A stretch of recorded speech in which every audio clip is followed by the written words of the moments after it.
Hey, we love that umbrella guy.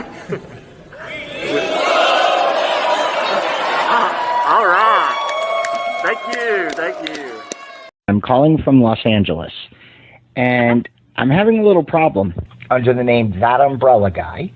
I sent him my phone number at least 20 times in the chat and told him to call me. He ignored me. I'm a man. I filed the report. If you guys could take a look at it and give me a call back, I would love to hear what you guys can do to help us. We really need to kind of stop this guy at least until Monday. I told him to call me. I'm a man. You know what? I talked to your mayor.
Welcome to the hat rack. Welcome to the hat rack. Welcome to the hat rack. Paging army of one. Flexing his limp, I'd be a pimp. Digital wrecking ball, meet yet another dog mass simp. Arrested, more weird missions of admitted guilt. Barrels of tea just begging to be spilt. Scams, you mean there were lots of signs? You posted a few but can't read between the lines. Fraud and extortion, vast conspiracies. Off a 10K pushed by a set of fleas. It's that umbrella guy getting masked up. Loading the laugh track, gotta get tasked up. Convicts can't set the precedents. Listen and believe just isn't evidence. Rigging cameras on remote control. Defying orders, what a state it go. Pretending truth is a conspiracy while you're recruiting instability. What you doing, we know you know no. All because you can't get our on show. So you buy someone that's convicted of every lie you've ever depicted. To quote the judge, he abused his status as a lawyer and conspired to commit fraud and extortion, pled guilty to wire fraud conspiracy, engaged in witness tampering, provided evidence to third parties in violation of a court order, created fake Facebook accounts and used them to disseminate information.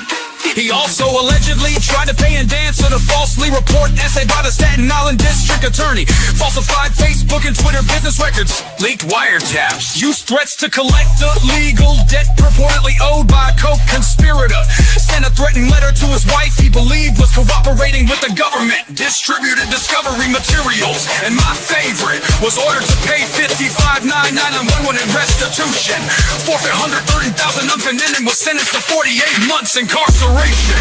There it is, so you don't get it all twisted. That's a mic drop in case you missed. Just another case of wow, you fail while going after Jeremy Hale.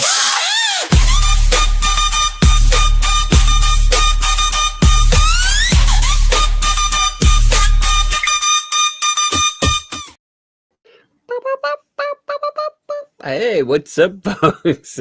I'm on the wrong side of the stream. Damn it. I noticed that when you popped up. I was like, that does look weird. And then it just switched. I was like, hey, magic. Yes. The Magic. power of thoughts fixes all. Did you say thoughts? Like that hoe Yes. over there?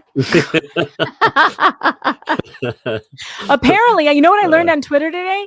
I learned that wearing a bathing suit at a pool party is thought behavior. Yep. That's what I learned What are you on supposed Twitter. to do? Wear like sackcloth or something? If you are a YouTuber, you are required to not wear a bathing suit at a pool party, lest you should be taken for a hussy, apparently. because that's what I learned on Twitter. They're after me, Tug. I'm glad, man. At least I don't dress like a hussy then.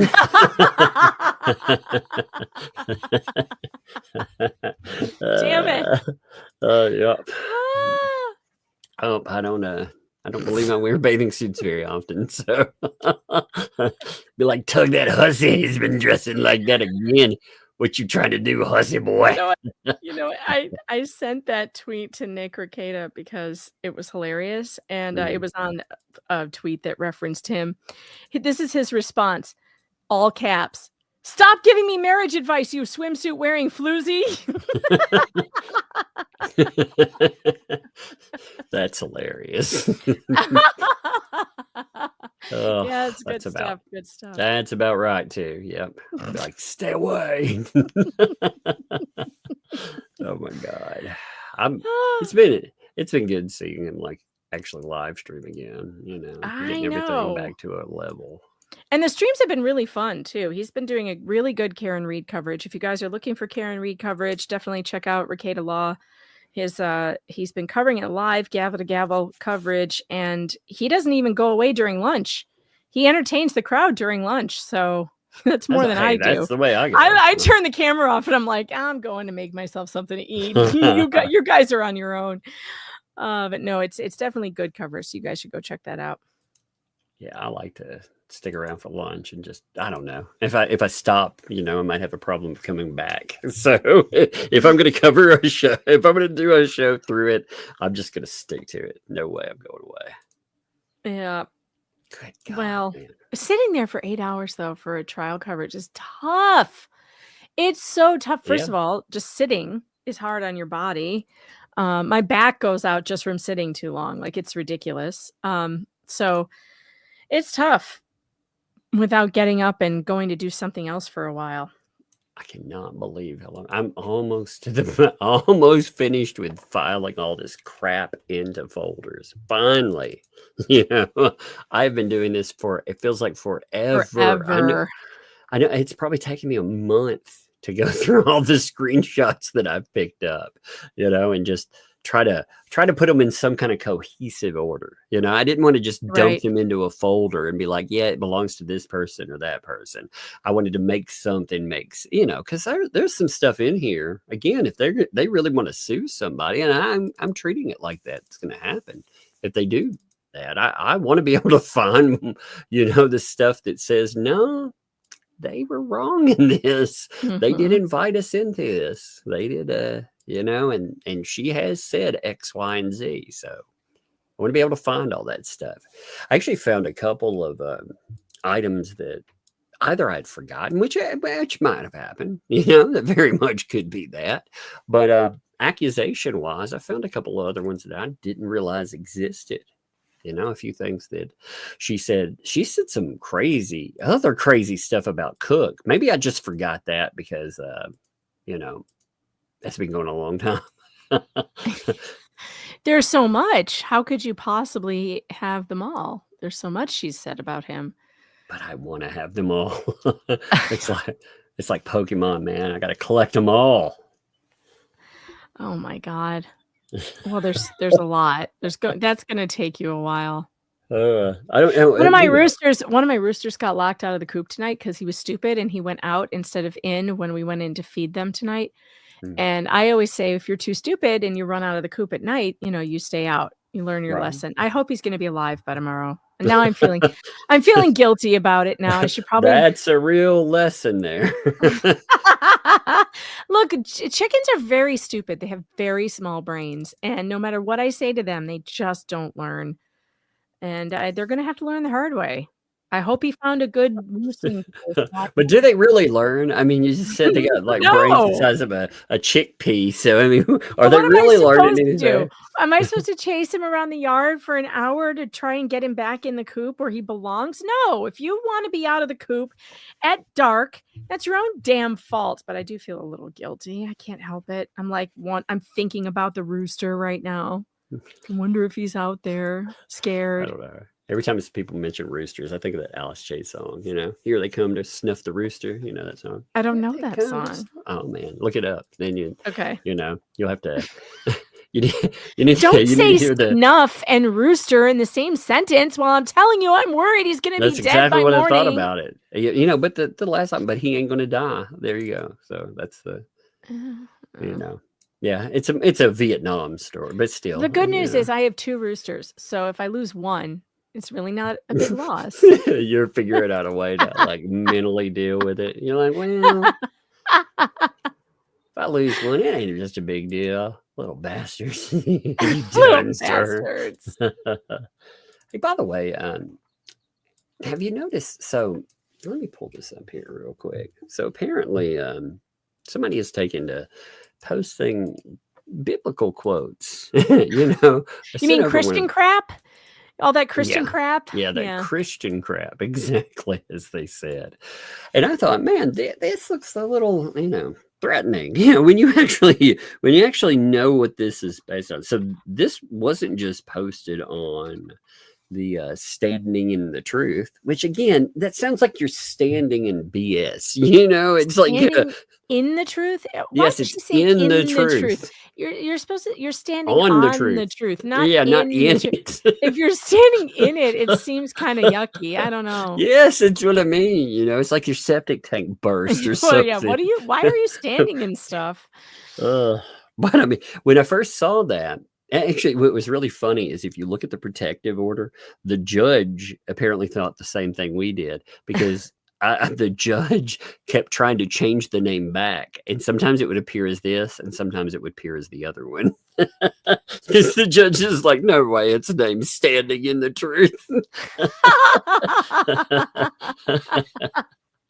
Oh my God, that's so amazing. Standing in the truth. Yeah, there's not a whole lot of things that you want to picture yourself standing in. Think about it. No, no. Other than like beautiful water, you know, crystal clear water, standing in water. What else can you say standing in mud, standing in a rain puddle, what else would you be standing in? Well, I wouldn't voluntarily stand in. You could step in, you know, and stand in it on accident. Standing in dog poop. Yeah, like I don't know, it just doesn't sound right. Just doesn't sound good at all. That's No. what I mean. It does not sound good. When I first saw that, I was like, "There's no way is that named that." Like that has But to it's be a the typo. same thing she does with everything, with the smoking mirrors. She doesn't get the sayings right, Holy you know? shit. She That's doesn't amazing. have a grasp of colloquialism. She always screws them up. You got to admit that's awesome, though. Smoking mirrors? Yeah, it's great. All of it. I mean, it's funny. You know, it's like if this weren't so insane, this shit would be hilarious, you know? But okay, so Well, it's still funny. I mean, it is insane, but also very funny. When you look up Proverbs 24:20, just saying, huh? So Proverbs 24:20, just saying is not the quote. Let's just say, okay? Yeah, that's not it. Yeah, it is. For the actually, let me pull it up on the screen. You know, that way. Folks, gather around. We're having a Bible lesson. Pull up your carpet squares. And put on your thinking caps. Now remember, we're shutting our mouths and opening our minds to the word of the Lord. Yeah, well, you know, one thing I'm noticing, this again, kind of, I think, man, that's a threat, is it not? Using the Bible as a threat is kind of messed up. Not surprising, but I'm going to say is a threat. You know, there are other. Those affirmations too, they don't exactly translate it the same way, but we'll go with the. Wait, we need Pope Tug for this. We need to change our avatars. We're having a Bible lesson. Hold on, I need to change mine too. Let's put Catholic Meg on the screen. Here we go. Fighting off demons. Yeah, there we go. Here I am. We're rebuking the demons. Yeah, indeed.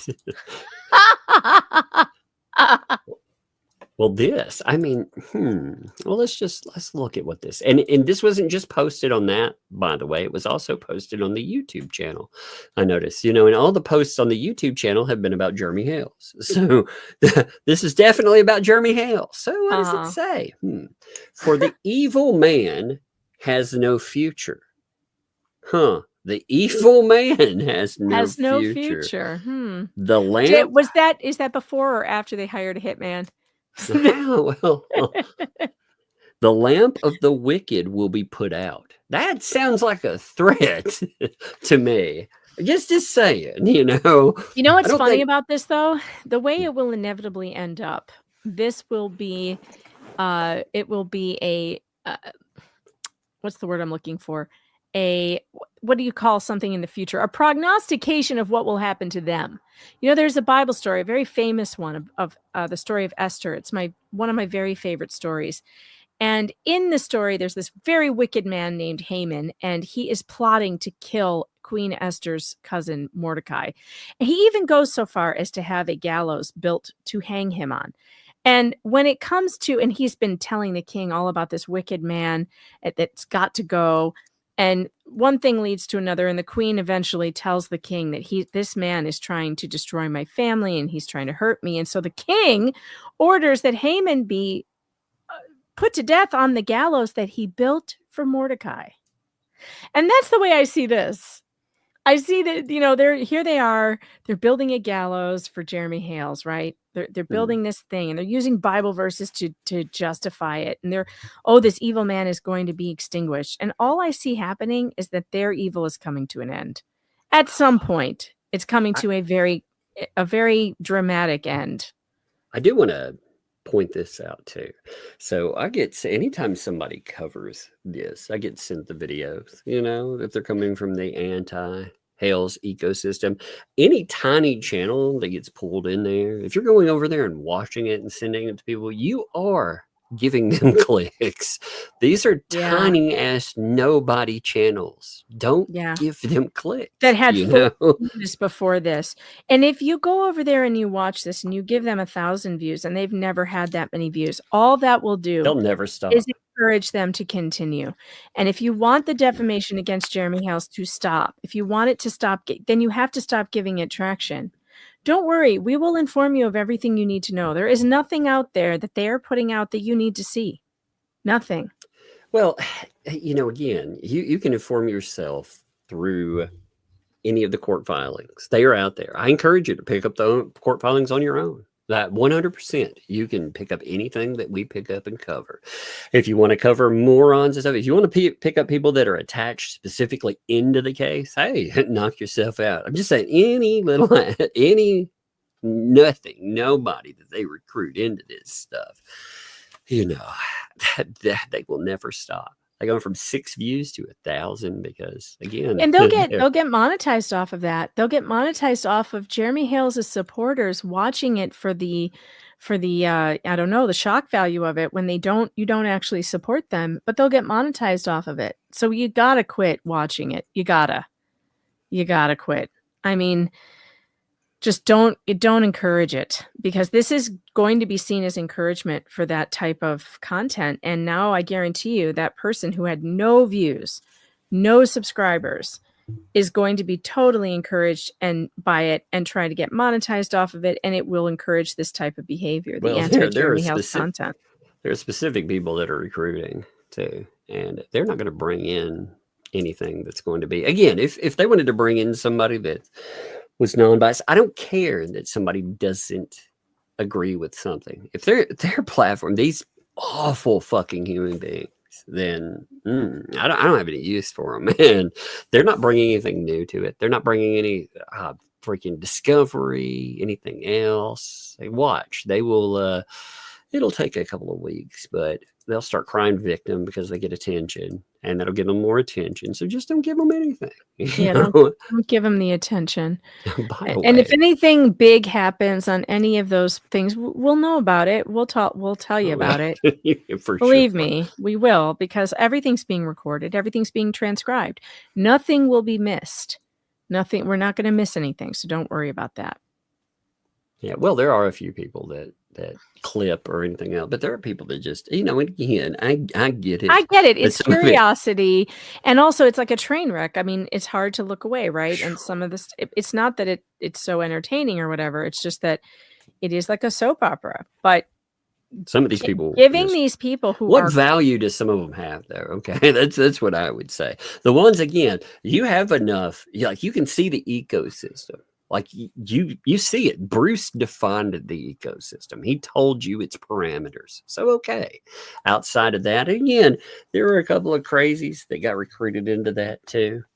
All right, but even some of the ecosystem, I don't keep up with. I'm like, oh, yeah, me you either. know, every now like there might be something that somebody catches, like the Biscuit Boy, for example. I'm never, no way, too boring. Don't want to see it, but there was the LP yelling so loud in the background. Somebody was like, "Hey, I wonder what they're saying there," because I mean, you could hear it. So I did get curious about that, and that was interesting. But you know, again, they're connected in real life right there in the area. So again, there's something there. But some of these folks, there's nothing there. They're not bringing anything. This I mentioned last night, by the way. I don't know. I found a little humor in this post. What is this? I didn't see this yet. Oh yeah, this is a blast from the past. This is when Gainesville to Bruce Gainesville? No. This is, No? let's read this together. This is from September the 5th. So just to Okay. tell you how fast this happened. This matter is before the court on Bruce Manskin's motion to appear pro hoc vice. Oh my God. He made it from September to April. Oh man. I mean, really, you think about it, like he couldn't even make it a year on it. Oh my God. That's so funny. It's so And funny. he was so excited about it. I was so fucking like douchey about it too. Yeah. I'm so great. Yeah. He's like, nope. This is such a good screenshot that, you know, some of them I just file away and some of them I give names, a few of them. And I'm going to give this one a name. I'm going to call it Pro Hoc VJ because it's good. So when I want to see it and laugh at it again, I can find it. I like having the flash to the past, you know. Speaking of that, that's kind of what we're going to do today. We're going to talk about, so we got to give some love first of all to Shizzy the Whiz Nut, because God, Shizzy, he's good at finding stuff. yeah, he's a very good. You know, when you put everybody together, that's what I love about this stuff. When you put everybody's little talents together, Mhm. you find a lot of stuff, you know, whether it's, again, you're good at finding, especially prying things out of people. You're very good at that. And Shizzy's been good. And you find stuff too. But he's good at finding old stuff. You know, he's good at going in and looking at a name, person, past, and pulling up, especially court documents. So he found some pretty good stuff connected to our boy BBB. Oh yeah. He found, and what's unbelievable is what he's uncovering is a pattern of behavior that you will all recognize. You will recognize that the document we're going to show you tonight, you will recognize so much of the same behavior. This is Bruce's modus operandi, and it always has been. And there are some incredible revelations in these documents that he found. Just incredible. And especially the one we're going to look at tonight is about discovery and discovery violations. What do we know about discovery violations in this case, Tuck? Oh my God. What didn't we learn about some discovery? We learned about things like, maybe type up your own discovery. That was amazing. I never would have thought, like in this case, that everybody would get an object lesson in why you need to come up with your own things. Why you don't just copy and paste. Bruce is a copy paster, by the way. He has proven that before. Well, he showed us that with his sourcing. You know, remember the whole hoopla about that? Like that was because he copy pasted. Oh, there's one other thing before we get into this, though. So. That's good because I'm still underlining the last two pages. So keep talking, Tuck. Well, this one, remember remember the Owens thing with Manskin? Oh yeah. Oh yeah. We got to pull that up. up. This son of a bitch, by the way, he emailed Dave Neal and David Gingras. He emailed David Gingras tried to what do you call that? Oh, I got the Dave Neal.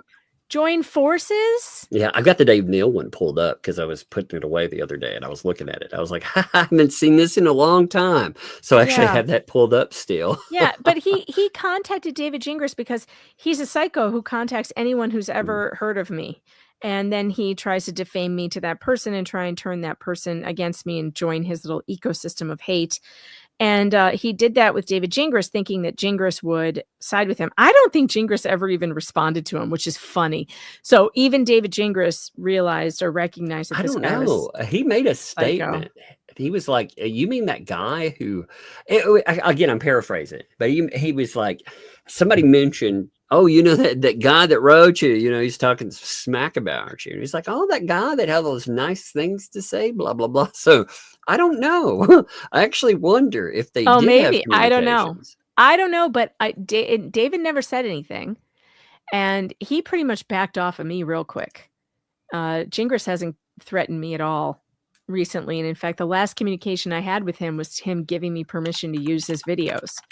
So I don't know. He never even blocked me, weirdly enough. I thought that was really strange. I'm blocked. You're not blocked, but I'm blocked. I got blocked on the first day he got on Twitter. I was very surprised I didn't get blocked, to be honest. I was too. I'm very surprised about that too. You know, I mean, well, I've had three or four little rows, let's call them.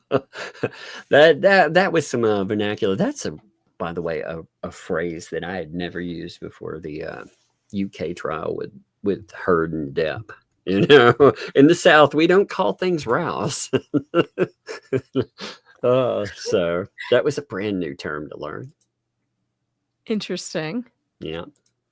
Why did I? That was random, but yeah. Look, I'm pulling all kinds of screenshots. You can see me looking through them. But yeah, no, for him to even to make those comments about Gingras screwed it up so bad, Bruce, you're doing the exact same fucking thing.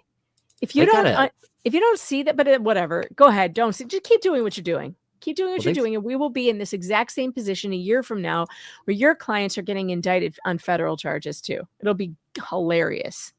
They have a Medium article on, on the business, which people were pointing out. Interestingly, the firm, Manskin Law, has it's a fully remote law firm. It's we don't have a big office downtown. We work entirely online. We work through Zoom.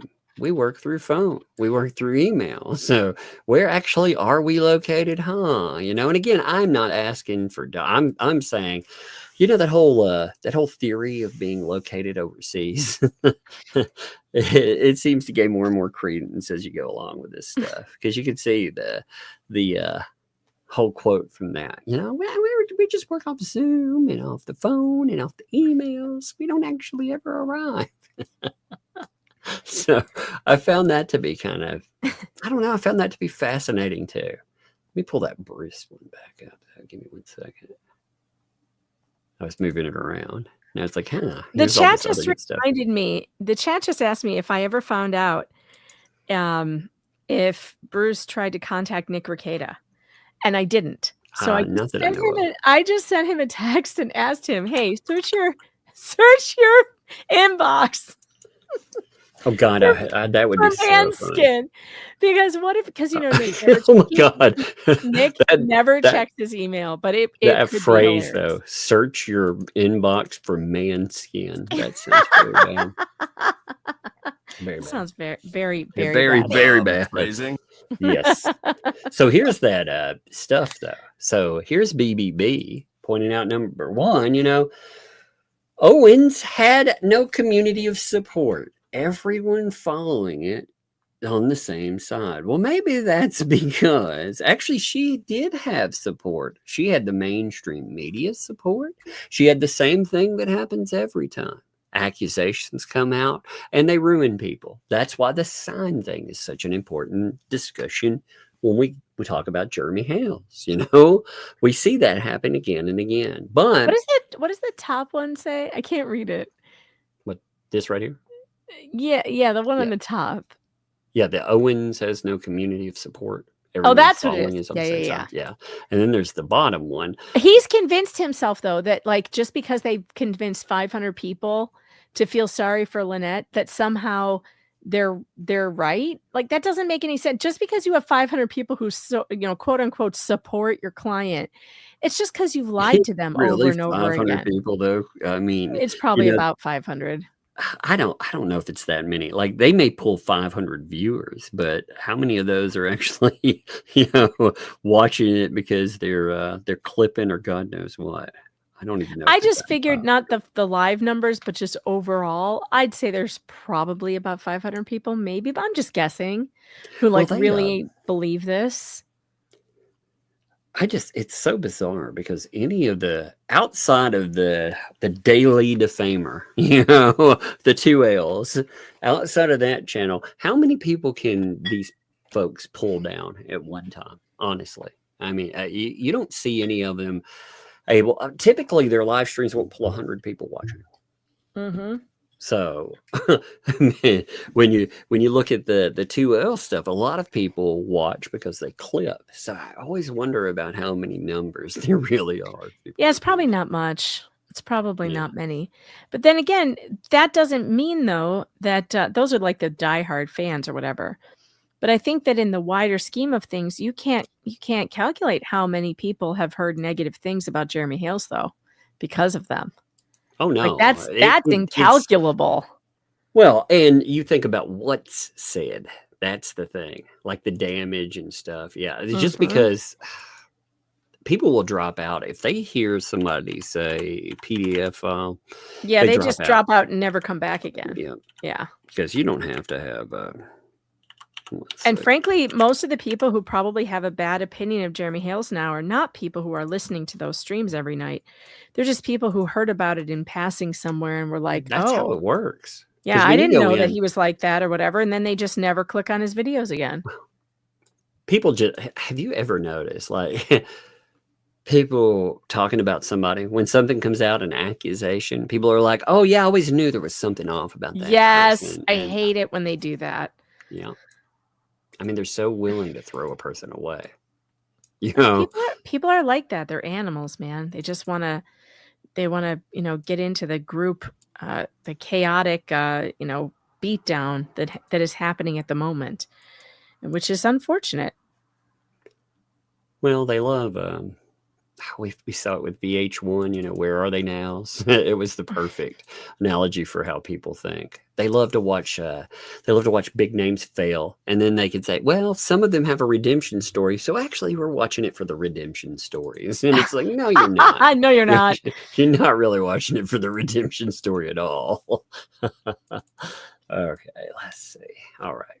You ready to pull this that is doc? so good. Yes, I am. In fact, let's see. Yep. Okay, I finished it. All right. Let's get up to the top of this document and then I will. This is really incredible. So this was from 2023. I'm going to pull this up right now. There we go. Okay. Filed on March 31st of 2023. This is Callis Saunders is the plaintiff versus Keolis Commuter Services, LLC. Now, BBB was the lawyer for the plaintiff. This is defendant's motion to compel further answers to interrogatories, responses to document requests, and for sanctions. Uh-oh. Where have we heard this before? Let's see if I can make this bigger. There we go. Okay. So this is all the the beginning stuff, blah, blah, blah. But here's where it starts to tell the story. As grounds, therefore, defendant first states that plaintiff both failed to sign under oath his initial answers to defendant's first set of interrogatories and provided evasive and non-responsive answers which go well outside of the scope of the sole remaining claims in this case. Where have we heard this before? Man, we've seen that happen quite a bit, to be honest. Yes, we You have. know, it is so bizarre. Like when you read his filings, there are a lot of people that are stepping into this that have probably never watched a court case before. Never been involved. They've seen it maybe a little passing, some headlines, but they've never actually looked at filings. The filings that you saw coming from BBB are crazy. They are not typical. You do not see filings like that. You don't see that's why so many of them were struck down. I mean, Right. honestly, when you look at his success rating, especially considering how many filings that he had anyway, he had an insane number of them. But the way that they were geared up, typically you'll file something and it'll be matter of fact. It'll be kind of boring. You'll make a point. Here's the law that supports this motion, and that's it. You don't make it personal. You don't throw out hatred towards people, and yet. And yet, you want to read this next part that's in red, Sure. starting at plaintiff? Give me 1 second. Let me blow that up there. Yeah. Plaintiff provided this is my first read through this, by the way. So Megan was like, ooh, see this. And I was like, oh, well, I need to. So plaintiff provided a 1-page document that merely states in its entirety that, quote, all responsive documents are provided via link and email accompanying this response. Holy shit. That's amazing. Yeah, oh God, that reminds me of Twitter arguments, Hey, do you have any proof? Proof? Well, it's there if you look. Here's the Dumbass. Wikipedia page. Yeah, Look at this. Look what this guy did. He told them, here, just look at the email link. Like, for real? Like, that's your response to discovery? That's not how this works. Well, that's what I want to know with discovery in this case. I mean, from everything that we've seen, everything that I understand, discovery was pretty damn sparse. He didn't plan on turning anything over, and well, I get the feeling he didn't. And then he zoomed off the thing. So any kind of repercussion for that, he just left him high and dry on it. He's going to help behind the scenes. Okay. All right. Okay. All right. So a copy of the documents provided by plaintiff purportedly in response to defendant's document request is attached to Exhibit 2. Yeah. Did we have Exhibit 2, by the way? You know what? I'm not sure. Let me see if we do. Maybe we might. Because I'm curious, like, how deficient these things really are. Moreover, the documents provided are generally incomplete. Wow. That's with either. Yes, we have missing pages. exhibits. Oh my God, that'll be amazing. I have the exhibits. So Exhibit 2 is literally here, you'll have to see it. This is so funny. Hold on, let me open this. This is hilarious. It should pop up right here. Exhibit 2. Does it pop up? Yeah. All right. Look what it says. Look at this. Okay, here it is. Responses to defendant's first set of document requests. All responsive documents are provided via link in the email accompanying this response. Oh my God. Bruce Manskin. Okay. Oh all my right. God. Okay. So we've got that exhibit. That's amazing. I've got exhibit number 3 ready to go when you are ready. How is that real? And they're emails. They are emails, by the way, which is going to be hilarious. We have his emails. Oh my God. Those are always awesome to read. He's so pissy. Because he's such a jerk. Yeah, I love reading them. These aren't redacted though, so I'm gonna have That's something to, else I need to do God again. dang it. We stopped reading the ones in the other case that he had. Let me make a note of that. Those emails, in his bar problem. Like we need to read those were so funny. Yeah, no, let's see. I'm gonna mark the emails. I'm gonna call it bar. There's also a Jeremy Hale's video on LP, and then there's the Shara video. Oh yeah, and Shara freaking Facebook posts. I keep forgetting about her Facebook posts. There's an army of those to go over too. I keep forgetting stuff. But we were having a discussion earlier, and I was like, I said something yesterday. I was going to go over, and I can't remember what it was. So I'm making funny. notes again. Yeah, here we Okay. go. So, All right. Well, Exhibit 3, by the way, are emails, and I just went over them, and it's just Bruce saying, we need more time to provide responses. Can I have a week, please? And then the other attorney says, yes, you can have a week. Not a problem. And then this is what he turns over. One sentence. Unbelievable. I think we now? You turn on SpongeBob. Okay, well you can go watch SpongeBob or something on there. Hey. Do you just pick shows, the ones that have a little lock on them? Don't try to unlock them, okay? Oh boy. Yeah. Yes, just put the ones that are unlocked, the ones you can just click on, okay? Yes, the ones that look like money. I know that. Okay. I actually know that. I know. Well, I'm just telling you. I don't think you can get into them, but who knows? I thought that one time before too. Then I ended up with 3 apps that she somehow paid for. Yeah, she had a kids app, and it had so she had a kid's tablet rather, and it had password on the outside, then a password before you do something, then a third password, and they weren't difficult, but they weren't like 1, 2, 3, 4 or anything. They weren't just simplified. Don't tell me she got past them. Oh, she got past all 3 of them. Wow. Yeah. No, my son ran up $400 like that. Oh, man. $400 in app purchases. I wanted to kill him. I went to the Apple store and I told them what happened, and I guess I didn't have the right controls set up. And they did refund me most of it back. I think I lost. That's actually pretty good, to be honest. A lot of I think I lost like 100, but I got the other 300 back. But then they helped me set up the controls and stuff, because I didn't even know I didn't know he could buy stuff in apps. Like, who would think that the kids could do that? Well, that's the thing. I've got, even like buying stuff. She's not on her television. She's wanting to watch something unlocked on Amazon app. And I was letting her watch some kids' cartoons up there. So I told her she could watch some more. She was telling me hers was done. I was like, you can watch some more, but no buying them, So we'll see. I've got warnings if you hear ding, ding, ding, and I'm like, I gotta go right now. You know what happens. Okay. Oh, that's so funny. Yeah, she's hilarious, man. She's a little menace, but she's hilarious. Okay, so moreover, documents provided are generally incomplete, with many either missing pages entirely or some apparently having only select pages made available for production.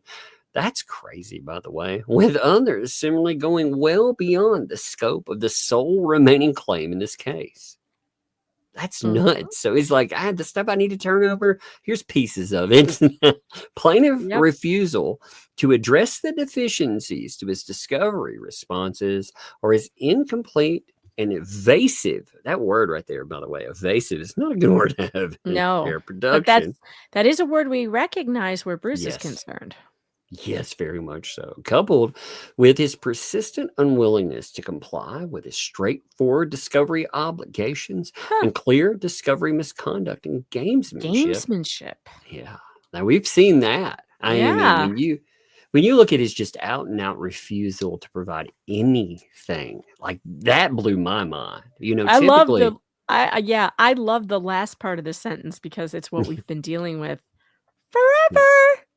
Continue to prejudice defendant by, amongst other things, unnecessarily delaying this litigation. Oh yeah, you mean You mean the guy who bragged about adding it's 5 months? It's his entire strategy. It is his. This is how Bruce thinks you lawyer. This is lawyering according to Bruce. Is just, delay. Obscure. What it is a tactic games. It bleeds the other person. You waste their time, you bleed their resources. Yes. Courts are not supposed to look favorably on that. Unfortunately, what you learn from a lot of this stuff is, what are they really doing about it though? Yeah, You know? right. I mean, nobody does anything. Like, you just have to suffer. If you end up being the opposing counsel, opposing BBB Manskin, you just have to suffer it because no one will stop him. It's terrible. This next part is interesting. It says on December 15th, defendants served defendants interrogatories and defendants document requests upon plaintiff by email as agreed to by counsel. Plaintiff's discovery responses were due on January 15th, but defendant agreed to plaintiff's request for an extension of time through February 17th. By email dated February 17th, plaintiff's counsel requested an additional week until February 24th to serve plaintiff's responses to defendant's discovery request, to which the defendant agreed. Plaintiff, however, failed to serve responses on February 24th. By email dated February 27th, defendant buying through counsel requested a status update with respect to plaintiff's responses to the discovery requests, to which plaintiff indicated that responses would be provided on February 28th. A copy of the email chain by and between counsel relating to plaintiff's response to defendant's discovery request is attached as Exhibit 3. Plaintiff served his purported responses to defendant's discovery requests on February 28th, and the footnote says the certificate of service within the responses inaccurately states February 27th as the service date, but it was actually the 28th. Now, I read through the emails in Exhibit 3. There were nothing exciting. It was basically just Bruce saying, I need more time, and the other lawyer saying, okay, fine. So I'm not going to bring them up because there's a bunch of stuff that needs to be redacted. That's wild, though. I mean, we saw that as well. Remember, he was given an extension at the end of everything when everything was supposed to be put in. He filed again. The judge actually gave him more time. So we've seen this ourselves. This constant complaining about needing more time. Despite the limited scope of the questions and requests, plaintiff responded with information applicable to the claim already dismissed by this court, or information both non-responsive and irrelevant to any claim asserted in the amended complaint, and otherwise provided evasive answers. Oh boy. All right, here you go, Tug. This is you. All righty, give me a second. By letter dated March 16th, 2023, Defendant's Counsel, pursuant to Rule 37 and Local Rule 37.1, outlined numerous deficiencies, evasiveness, and incompleteness of the plaintiff's discovery responses and requested a discovery conference. Man, that's crazy, honestly. You do see, I mean, again, you see arguments about discovery. Sometimes they do get heated, but seeing this and then seeing how the Hale stuff played out, like you said at the beginning, this pattern emerges, and it's pretty amazing. So a copy of the March 16th, 2023 letter is attached, Exhibit 4. Now, that's the letter you're talking about there, right? Yeah, and that letter, by the way, is extremely long. But I would say that the attorney writing this motion summarizes it in this motion quite well. So we don't need to read it. It's very long. Plaintiff's counsel outright refused to attend a discovery conference. Wow, man. Where have we heard this before? Yeah. That again, that's where, and I'm not, to make this clear, I'm not saying the man does not live in the States. I'm not saying that at all, but that's where that comes from. Like, people are like, hey man, he's totally evasive. He won't even show up for any type of meetings, especially if he has to be there in person. He has excuses. They're weirdly always about his safety, which, man. But within the 14 calendar period set forth in Rule 37.1a. Instead, what followed was a series of emails from plaintiff's counsel where he, amongst other things, initially refused to accept receipt of the March 16th letter. That's crazy. Stated that he and his client did not have to answer those questions or address the issue raised in that. He's a very special boy. You know what sucks about this? Imagine if that were your counsel. Oh, I think that the people who are dumb enough to hire him have other problems. I mean, I think that I don't know. If you look at the way, like say you had a workers' comp problem, you're looking for a lawyer. You're like, I don't know what to do. You look him up. He had he had a rating. Again, you know, we know a lot about ratings and how a lot of this rating game works. But if you were just somebody looking for a lawyer, you might not understand that. You'd be like, "Who? Look, this is a lawyer in my area. They have a decent rating. Why not do that, right? Why not have that?" And man, you walk right into this. How much money are you in? Once you get into a lawyer too, before you find out some of this kind of stuff, you've probably invested quite a bit of money. And if you have to switch lawyers in the middle of the game, oh, that's a big problem for you. You know, the other party, that makes you that doesn't look good for you, first of all. They're not supposed to be able to hold that against you, but it still doesn't look good. You also have somebody that's rushing into the game, trying to get ready, you know, in the middle of it. So anyway, he initially refused to accept receipt March 16th. So they didn't have to answer to the issues raised in the March 16th letter. Indicated that he had no interest in speaking on the phone with defendant's counsel. Oh, does that sound familiar? Yes, it does. And this one sounds familiar too. Law and personal attacks against defendant's counsel. You know, that's really interesting. Like, there needs to be a collection of all of these put together, you know, from all the different cases. That way people know exactly who this guy is. So a copy of email chain by and between counsel relating to discovery conference requests, it's attached to Exhibit 5. So did you look at Exhibit 5 as well? Did you look at that one? Yes, and we will go over that, but I'm going to have to redact it, and I can't do it till I take this down off the screen. Okay.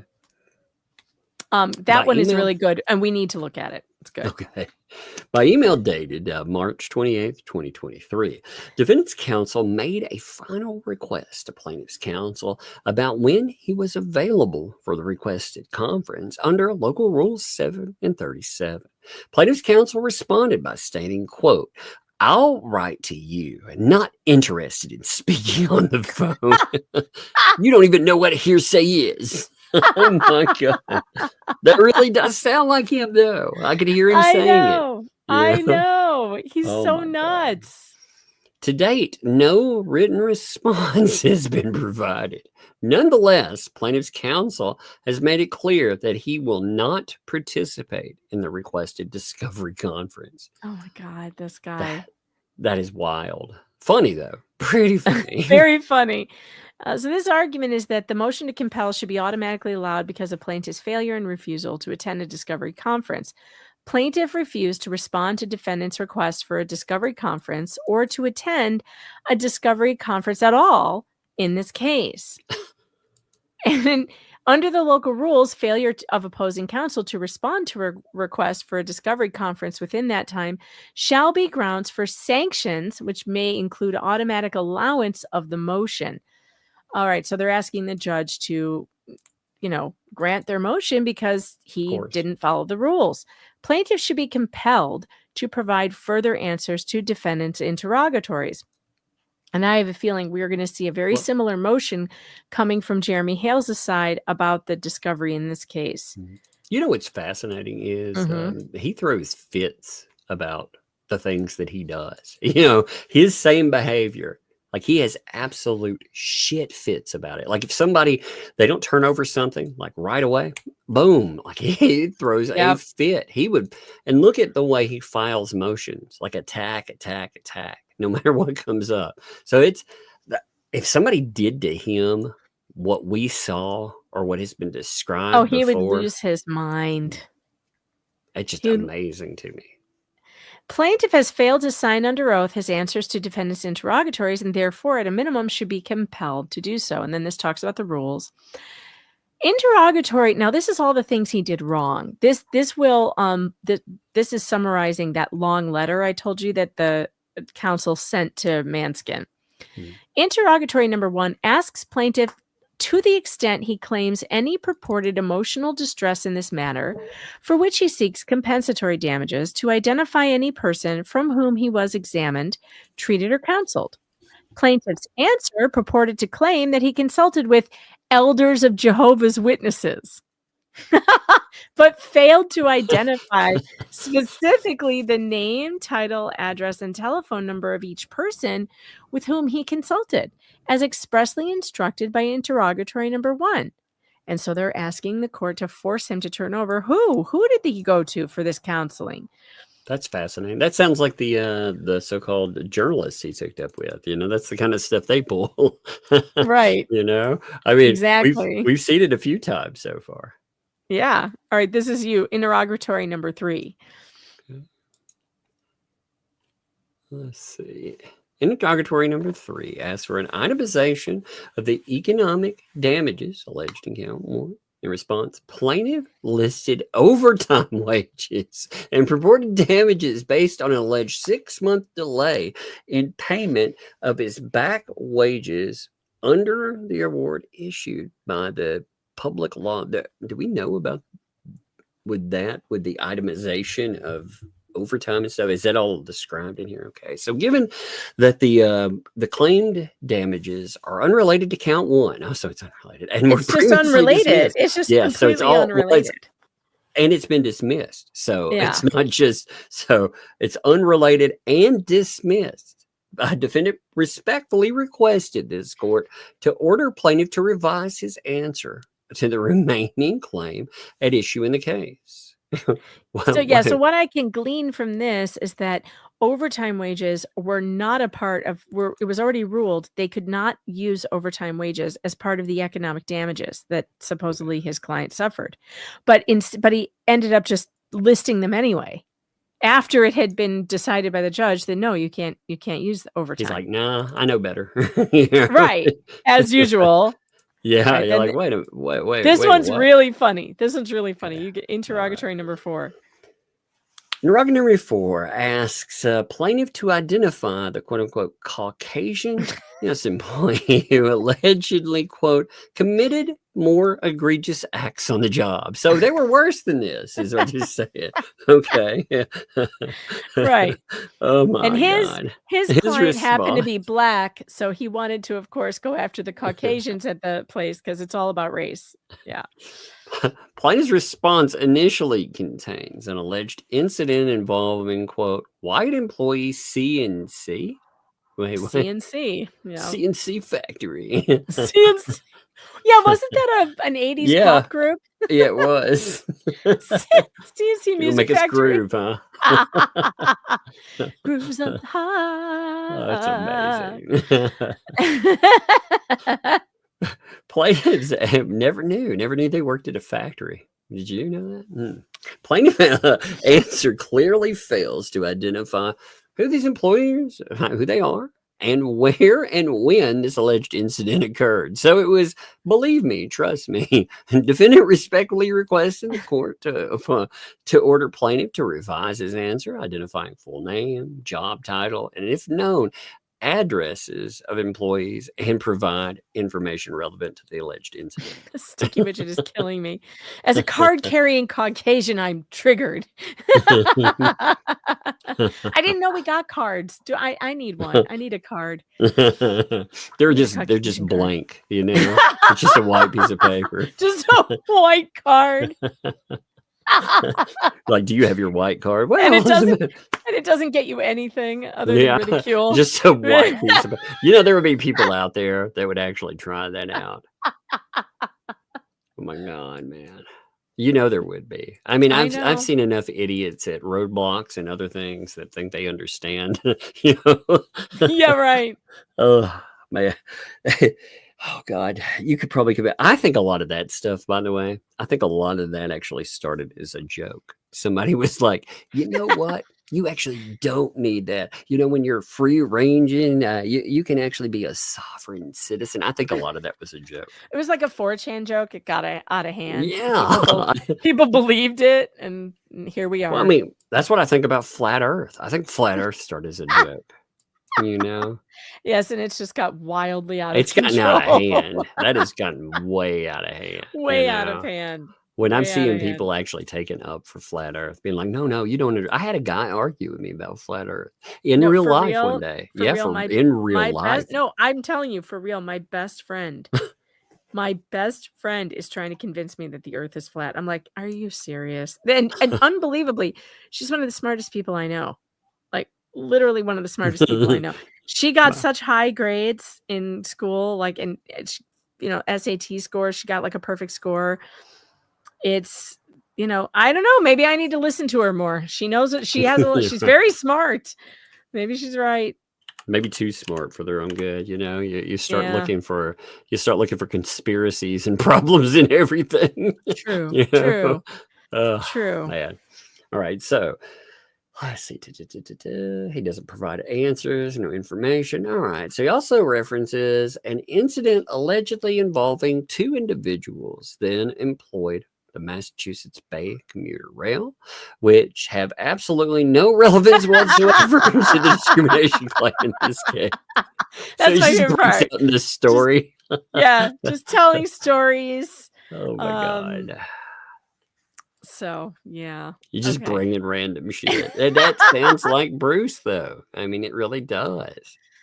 Interrogatory number 6 and 7 asks plaintiff to identify all other employees who were able to retain their employment with the company after making physical contact with a subordinate employee, and to identify all other employees who were disciplined in any way, including without limitation, suspended from their employment with the company after making physical contact with a subordinate employee. His client, by the way, slapped a girl.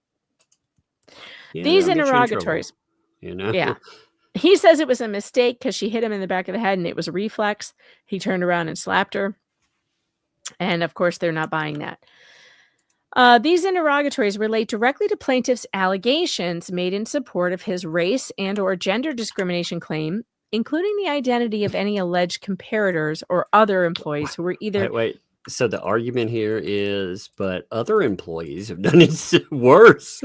Right. And his argument was, because I'm a man, I'm being treated differently. And women have done this here and have not been fired and they retained their employment.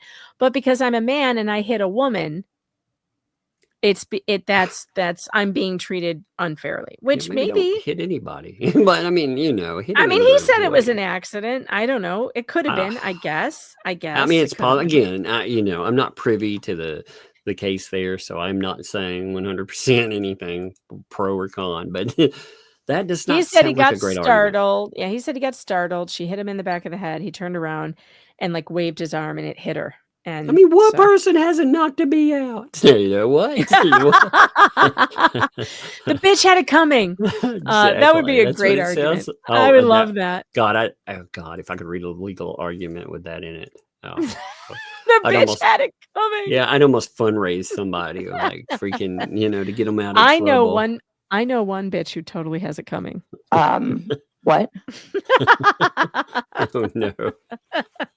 Yeah, because you know why? She lied. She lied. Yeah. All right. And she's gonna get it too. She definitely is. And she's gonna be in trouble. Like when it comes 7 up. felonies, brother. 7 felonies. It's gonna be wicked.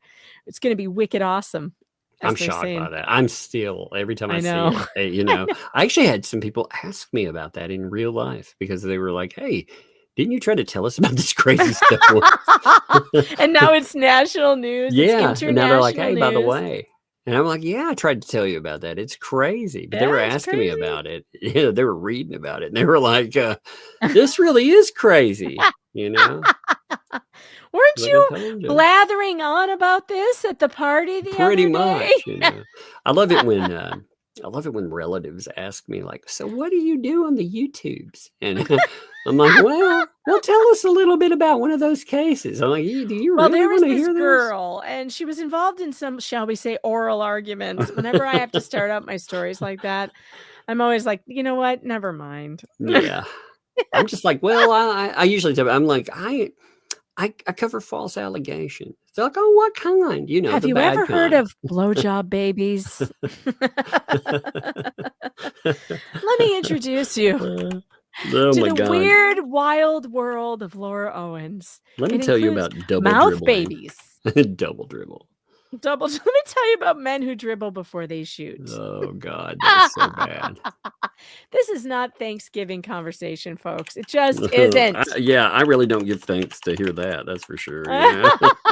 Tonsil twins. That's right. Let me tell you about the tonsil twins. It all began many years ago. All right, where was I? Oh, no. Plaintiff objected to interrogatories number 6 and 7 on the ground that such information is not narrowly tailored or reasonably calculated to lead to the discovery of admissible evidence. This objection is simply inexplicable, and these types of interrogatories are not objectionable. All right, so he's saying his argument was inexplicable.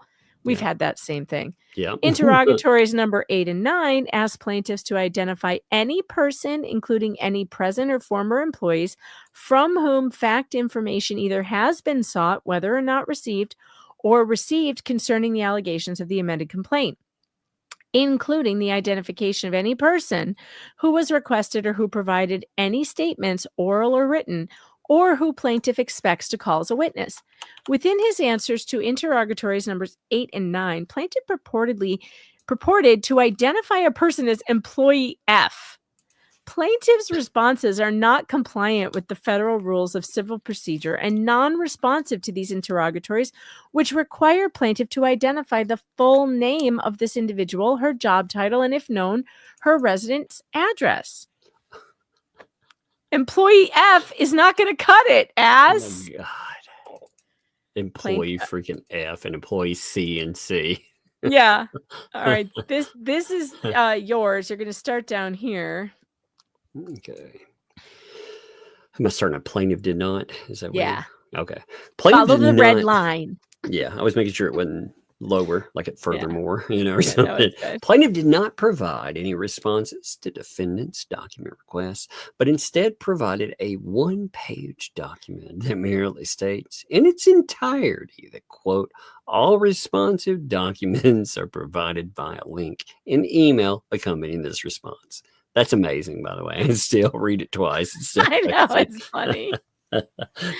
Plaintiff should be compelled to comply with his obligations. Yes, under any federal law. Yes. Furthermore, several of the documents provided are incomplete, with either missing pages entirely. So, total missing pages or selections from it. They have selected pages made available for production.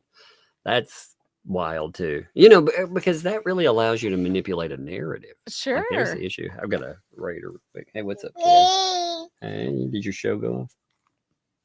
Huh? Did your show go off? Why are you not answering me? That's usually a guilty thing. Hey, my show didn't go off. I didn't even know because I was just... The puzzle pieces were coming off, so I had to refix their eyeballs because they were in the wrong place when they were breaking off and going to the wrong place. Okay. Well, hey, go upstairs for a little bit. We got to go finish this up today, okay? I definitely know they're going to give me money. Oh, no, not today. You had a good day the other day. But you go upstairs and you have a... Not today. Not today. Yeah. Today's a no money day, Bug. She's like, yep, I'm going to get hooked up. I'm like, no. All right. Hey, you got to go upstairs, though. You can watch another show if you want, okay? Love you, kiddo. So funny. Okay, so some of them apparently have only selected pages made available for production. Plaintiff should be compelled to produce complete copies of the documents. And that's crazy when you're like, you know what? We need you to turn over actual documentation and not just pieces of it. And he's asking here for the court to make him withdraw the non-responsive and irrelevant materials that go beyond the scope of the allegations. And then in number 2, plaintiff should be compelled to produce documents, if any, within the scope of defendant's document requests relating only to the allegations contained in the amended complaint. Documents concerning any claim plaintiff has made in the complaint for alleged lost wages. In response, plaintiff produced documents and email communications with the company regarding his claim for overtime wages and purported damages based on an alleged 6-month delay in payment of his back wages under the award issued by the Public Law Board, which relate to the claim and theories of economic damages previously dismissed by this court in this case. See document number 19. So again, you're going after, This he's is providing things wild that were stuff. already dismissed. Copy of all diaries, calendars, journals, or any lists or notes kept by plaintiff which concern the incidents, conduct, or actions alleged in the complaint, or any injuries or damages allegedly sustained by plaintiff. As a result of such incidents, conduct, or actions, plaintiff produced only a 2-page document that purports to list daily locomotives for June 27th, 2015. This document has absolutely no relevance to either the allegations or discrimination claim asserted in the amended complaint. Because he failed to provide a written response to number 6, it's unclear whether he has any potentially responsive documents or withheld any responsive materials. In footnote number 4, too, this is funny. Read this. Similar to plaintiff's answers to defendant's interrogatories, a majority of the document production relates to non-responsive and irrelevant matters, such as, by way of example, wages and benefits under the award issued by the Public Law Board, alleged incidents involving refueling, mechanical failures, and mechanical procedures, and a 2015 incident that is not asserted within the present case. My Lord, man. So he just randomly throws anything at the wall, like we've seen here. I mean, honestly, I get too that Preston and Cook, like they needed a freebie lawyer. Honestly, I mean, they weren't going to come off any of those dollar dues they've collected. So, like I said, I get that, but man, they really did get what they paid for. Yep, they sure did. I'm shocked they haven't turned on him publicly yet. I don't know if I'm shocked by it. Do you think they're going to have more problems before then they'll do it? Yeah, probably, because he's still promising them things. He's still promising them things, and those things haven't.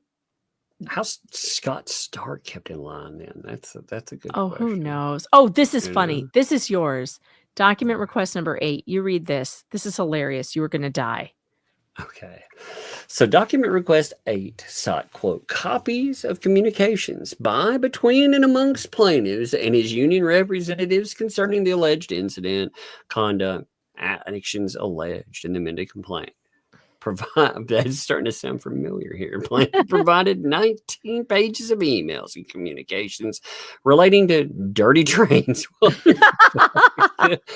train car bathroom cleanliness.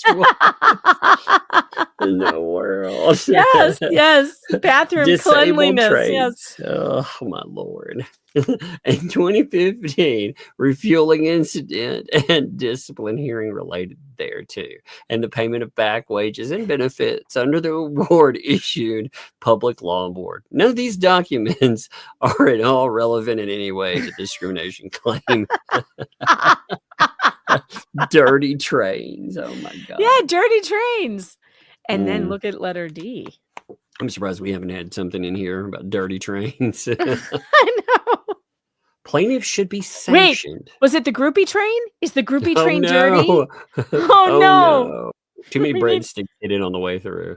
Yeah, somebody needs to send breadsticks to get the groupie train cleaned. That's true. Yes.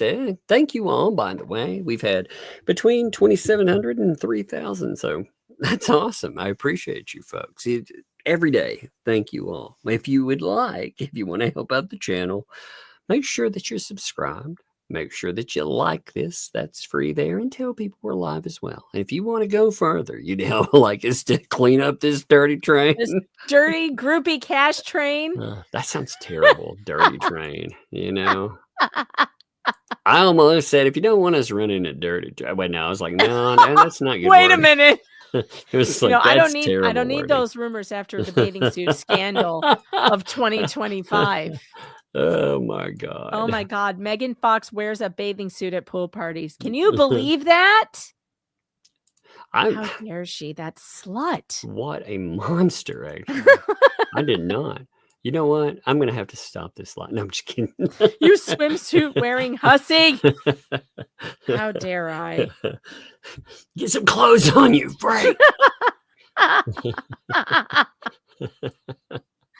You know That's what I hilarious, should though. say? I should give a special shout out to anyone who can actually find the footage on. I'll give you a hint. It's on my channel of me in a bathing suit at a pool party while I was talking to Tug. I will give you a hint. It was during the Laura Owens trial thing. Did So that if you really? can, I don't even remember that. of course you don't remember it because it wasn't a big deal and only psychos would have noticed. I don't even remember that happening though. I Because don't even remember remember when I like had the pool joking party? about it. I mean, oh yeah, I And then remember I you was having a on party. You I know was what's on funny? stream with you for like a very short time. You were Yeah, streaming. I called in from the party, and of yeah, course I which was was great by the way, and I was because in my you're swimsuit yeah, you were because it feet on was the a pool party. ground, and instead of like hanging out and doing your thing, you were like, "Hey, yeah, I'm gonna give you some exclusive here." So I was like, "Fuck yeah," Right. I That's called in actually from the pool party, but I didn't have the wherewithal to put on non-pool related clothing, I guess, for the psychos in this chat who are angry at people who wear swimsuits man, that's at pool weird. parties. I don't get it. I don't get Dave it. Neal has been in the same pool with me in a swimsuit, by the way. Oh my Reality Steve was in that pool God. too, by the way. Holy I was in Moses. a pool in a swimsuit with all kinds of unknown men. What time of You know who else was there? untoward mess. Clayton Eckert. The You know who Bachelor. you know who I know wasn't there? Laura Owens, because she would have been having She was everybody's not. twins. She was not. She'd been And like, I'm I'm at the end of pregnant this with month. 16 pairs of twins. At the end of this month, I will be in another bathing suit in a pool in Vegas with the same guys. And we are going to be laughing our bathing suited asses off at Laura Owens By the being way, indicted. when is that thing? The 31st. 31st. All right. Yeah, I couldn't Steve's remember party. Steve's Yeah. party is on May 31st. I'll be there the 30th through the following Tuesday. My bestie is flying me to Vegas. She actually paid for it. It was so cool. She's putting us up in a very cool suite, and we're gonna have she's my bestie from childhood, and we're gonna hang out. It's gonna be fun. See, that sounds like a lot of fun there. You know, it's good you get out. It is fun, but Get to I go out. definitely promise I will be wearing a swimsuit at the swimming pool. It will be the scandal of the century, I tell you. Watch My out, fellas. freaking God. Watch out, fellas. I'll be in my mom tankini and My mom tankini. Oh, shit. I'll be in my tankini with my bathing suit cover up, which is legit like an entire outfit, so that no skin is exposed at all. My daughter, by the way, this is so funny. So she one day she was like, "Dad, why don't you ever wear shorts? Never wear shorts." And I was like, men don't wear shorts. I told her that, and that bothered her so bad. She asked me all the time, were you being serious? Do men like? What about the guys that I was like, they're not real men, Don't you dare say that. Dave, our good friend Dave wears shorts, for God's sake. And now he lives in your state. You're going to have to tell her. She'd be like, that's not a man. It's funny. You know what, though? Like my grandfather's stuff, like that's one reason I don't wear shorts, because when I grew up, like, you didn't wear shorts. It just was the thing. Funny. Yeah, I think you don't wear shorts because you're always walking through the brush and there's snakes in there. That's probably part of it, living out in the nowhere. Yeah, you're like living around all those snakes.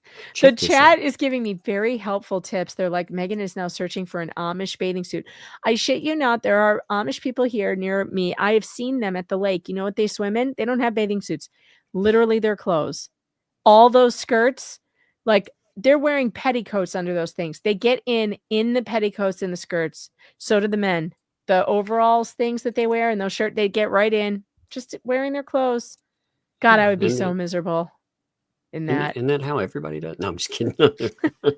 I was literally raised in the Pentecostal church and we had to swim in jean skirts. Yeah. And t-shirts. It was crazy. I was raised around some very conservative stuff like that too. So, as far as attire and whatnot, now I don't care or whatever, but I still don't wear shorts. Check this out, by the way. So we were talking about these cases and all this odd stuff. I was going through Bruce's Facebook. I was curious. A few things were showing up that never showed up for me before. And I kept finding things like this. This is in the Free Connecticut Ask a Lawyer group. There's a few of these out there, by the way.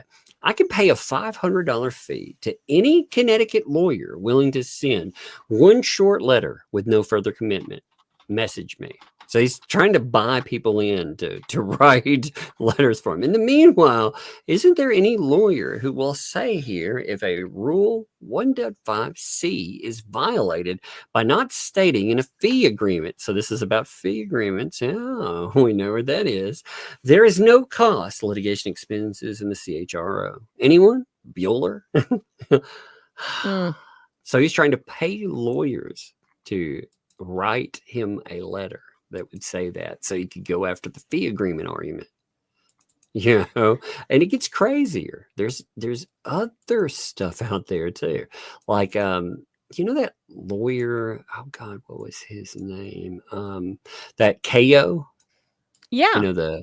Okay, so there's posts about KO in there as well. KO, by the way, is the one that put in the filing where he's talking about the puff passer. Yeah. That was so there was like PSA, beware of attorney Andre KO or any lawyer here who might refer someone to him, especially for foreclosures. He uses fee agreements to rip off and extort clients. Man, that's interesting to see fee agreements brought up with this guy. What's up? But he's going after him and trying to tank him and attacking him on Facebook.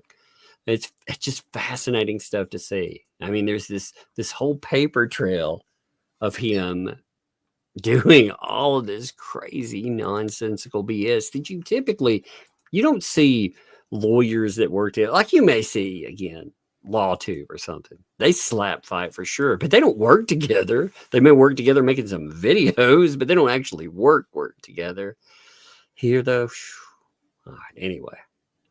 I just wanted to show those while I was putting them in. I'm busy redacting the emails. No, you're good. I knew you were working on that email. I think there's one other one if you're still redacting. Yeah, I'm redacting some stuff. So if you can pull something else up for a minute, I'm getting this done so we can look at it because it's funny. It's funny as heck. Here's another one about disciplinary counsel. He puts a lot. Like I said, there's some fascinating stuff out there. I love that. Correcting the record. Any lawyer here could be the target of an unscrupulous disciplinary counsel like this. Some probably have been. Yet none of you have ever been willing to privately message me about a grievance prosecution based on he's pissy about it. He's attacking this group here. None of you are willing to write me based on the disciplinary counsel pretending the words or not appear. Remember the emails we read about? Oh God, him and that grammar Nazi stuff is it's too much to take. So he's attacking this whole group of lawyers, though. He's like, I know any of you could get targeted by this, but none of you will privately message me about it and get yourself in trouble with the bar. Why would anybody privately message this unhinged psycho? That's why. Does he not understand that everyone thinks he's crazy? Bruce, the second you email someone, they know. And nobody wants to deal with you because your shit is ridiculous. Like, you're so insane. I mean, with that, like, I would never deal with a person after the shit that he pulled going after Larry. I don't think he gets it. Like, no one wants to email you. Everyone sees that you have a problem. And you don't see it. And the reason why people treat you like this, Bruce, the reason why no one emails you, no one contacts you, is they're trying to stay as fucking far away from you as possible because you are scary sick. There's something wrong with you. And you need to go get help because it scares people and you need to stop. How much more do you need? How much more evidence do you need that you're doing something wrong? I have this problem about people like Bruce are very like he's fucking entertaining. Like I don't want this stuff like Jeremy Hale again. I always start with that saying, I wouldn't want it pointed at me like this, but my God, this shit show is crazy. Oh, Like it's looking at it, insane. like I can't, I have to weigh the pro and cons, in covering this and say, do I want to deal with these crazy people? And I'm like, well, It's too late now. It's too late. We're already in for a penny, in for a pound. Yeah. So the last part of this is that the plaintiff should be sanctioned for his discovery misconduct. And then it says, this I liked. Defendant will not consume more of the court's time be rehashing plaintiff's discovery misconduct, shortcomings, or gamesmanship. But in evaluating plaintiff's actions in light of the above factors, defendant respectfully submits that sanctions are appropriate. Defendant respectfully requests the opportunity to make a separate submission to the court outlining its costs and fees. So he's basically saying, Your Honor, I know that there's been a big waste of your time here, and it's because of this person, and I'm sorry. Does that sound familiar? Indeed. That sounds exactly like we've heard before. Exactly. Yeah, I it mean, doesn't sound absolutely exactly. familiar. I mean, it is exactly like what we've seen.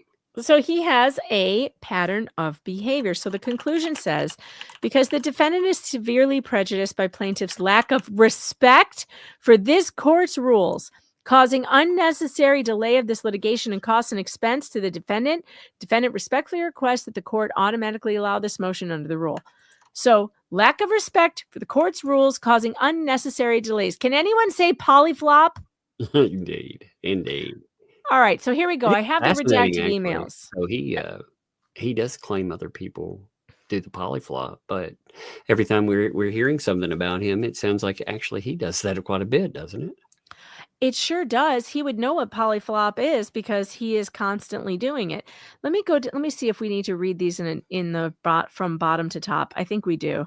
So if that was 320 and this is, I don't know the date on that because I blocked it out. Let me see. March 16th. Yeah, we have to read from the beginning, which starts here. Okay. So Friday, March. You want to be Bruce and I'll be the other guy? Yes. All right. So you start. Hi, Tom. Can you confirm receipt of our discovery responses that you can access the link? And also, please confirm receipt of our document request. Thanks, Bruce. All the best. Bruce, I did receive the materials. All right. Sexy. Bruce, please see the attached. Regards, Tom. Tom, anticipating your objection to me not attaching letterhead. An email and its contents have the same legal effect as if the same exact words were placed on separate document deemed letterhead. Since you're such a stickler, I'm sorry, but I can't accept an improperly formatted letter as a valid request. Oh my God. Oh my Lord. He's like, you don't have letterhead. That's what he's complaining about. And then he misspells rule. So, I mean, he's going to complain about how it's supposed. Yeah. You shall rue the day. You will rule this 37 conference. Please rescind in full compliance with the rule. Then we can have a conference. Regarding your issue with our written responses to your document requests, it seems you're insisting that I take time to redo it so it has a list of numbers in the same quote. All responsive documents are provided via link for each number. That'll add nothing. So he doesn't want to number them and actually separate. He's just like, nope, take my hodgepodge bullshit. That's crazy.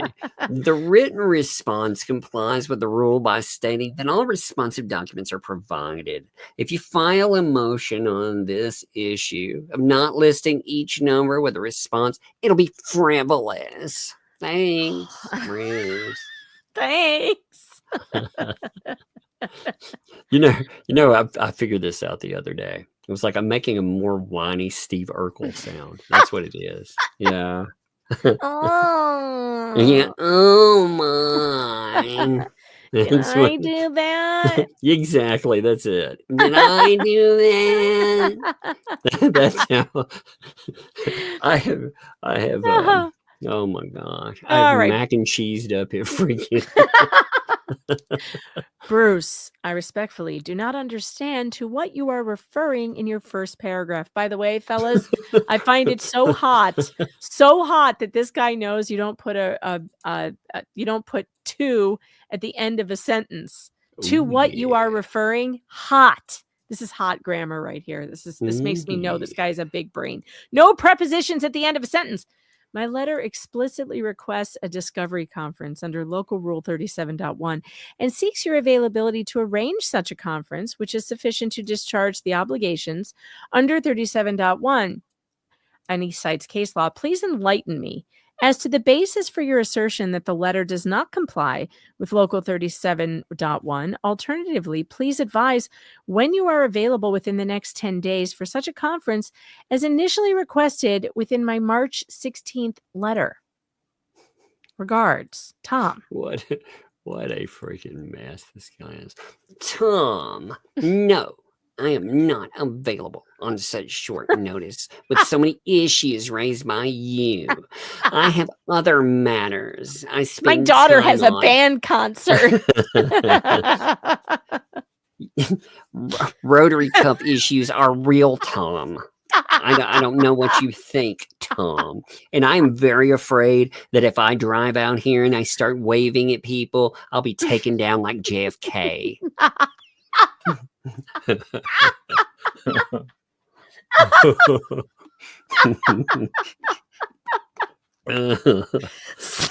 Every time I drive by a book suppository, you're like, suppository? What? Yeah.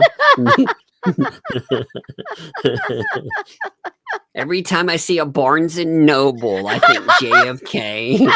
I have to stay inside. I'm crying. Oh, I gotta tell somebody that. Oh my god. I'm gonna use that as an excuse next time I don't want to go somewhere. I'm gonna be like, actually, every time I drive by Bob Books a Million, I have JFK flashbacks. I can. I'm gonna see how that works out for me. I can't. Oh I my can't god. breathe. I can't breathe. Oh Lord. Stop making me laugh. Oh shit. Okay. You know what sucks though? I used to have a way to bring everything back, and then somebody poisoned my fucking word. You know, professional. You need to try this one. Yeah. And scene. Insane. Yes, that would really have gone great with what I just did there. I've been like, yeah, I'm afraid of being assassinated. Barnes and Noble. Insane. And scene. Like, what? Oh shit. I have other matters I have to spend time on, which fill my time for the next 2 weeks. I ask that you agree to a 1-week extension. That'll be April 7th, because you losers cannot use a calendar for requests for admission. As you know, quote, the responding party may state that it will produce copies of documents or electronically stored information instead of permitting inspection, unquote. I clearly indicated all responsive documents were provided via a link that separates documents according to each request number. That's underlined, by the way, Tom, you asshole. Your objection is meritless, and redoing it will not make it any clearer. Regarding your... My God, I got laughing for a second. I know, I am dying right now. I can't get past the JFK comment. I can't. Regarding your statement, you said, I'm telling you, try that out. I'm going to try it on family. You try it out and see. I'm afraid I'm going to get JFK'd. Yeah, I'm going to get JFK by going around here. Every time I drive by here, dude. Yeah, that's why I shop on Amazon. Like, I like their coffee, but I don't like Lee Harvey Oswald. You pull out a pros and cons list about going to the bookstore. Pro, coffee, con, Coffee, J. con, J- Lee Harvey Oswald. Lee Harvey Oswald. Holy shit. Oh, that'd be so good. Okay. I Charles said clearly J.K. Salinger indicated all novels. responsive document. Well, I read the part. Your objection is meritless. Redoing it would not make it any clearer. Regarding your statement about our responses to document requests, A, that's capital A, by the way, Tom, you don't get to decide for us what to produce in response to your request. It's funny, I was being a sassy asshole, and it really turned out that way. B, again, capital B, B for well, you don't get to tell us to withdraw documents we produced. And C, like, see you next Tuesday. We don't have to answer your questions in your letter. You can conduct a deposition. I'll be in touch in the near future regarding scheduling depots. I have 5 or 6 to notice. Best regards, the Manskin. He really should have signed this. Go fuck yourself. Because that's what he means. Oh my God, he should write, see you next Tuesday. Oh God, that would be funny. Oh my God. You know what? Like, what can somebody do to you for Nothing. if I worked somewhere and I was like, hey, we'll see you next Tuesday, bud, I mean, really, can they, as long as I spell it correctly, anything, really, can they do anything about it? No. Oh my God. I've wasted so much time not trying that out. I regret. That's one regret I carry with me for my old workplace of business. I regret all the times I didn't call that someone I to did see you not next sign Tuesday. that. Oh my God. All right, Bruce. This email shall confirm that you have refused my request for a discovery conference within the time period under Local Rule 37.1. Please let me know if I've misunderstood your email in any way. With respect to your request to extend or modify the deadline, I again direct your attention to paragraph 1 of the procedural provisions of the court scheduling order dated September 1st, 2022. Regards, Tom Lent. What sucks about this is he pulls this shit all the time. And any judge that would look through his asinine emails and the way he acts, like, that's what kills me about the federal case 1 right now. Mhm. Because look at the way he conducts himself. Mhm. Anybody can look at that and be like, this guy's an asshole. But a judge is like, oh no, you're both problems. Yeah. Oh, I swear. Okay, Tom, yet again, Thomas, that's his name. But you can just extend a professional courtesy and not file a motion while it serves admissions with the extension you agree to out of professional courtesy. It's only necessary for me to bring a court motion because you refuse to be courteous. Don't be a dick, Tom. Come on. Oh my God. This guy asking somebody else to be courteous. Well, it's just the way it's too much to take. Like, instead of just going through and, doing the courtesy of numbering things correctly, like the guy asked, he writes like 10 times more work. So he doesn't have to do that because he has to win. Like, he has to win this. What an asshole. What an ass. So can I have an extra week without worrying about you objecting to late requests? And given that I have told you I am tied up for the next 2 weeks, wink, wink, you know what I mean, tied up. May I have the kind of rotary cuff issues? My wife and I are going to a Yoga for Witches conference. We used to tie up everything, but then I threw my rotator cuff out.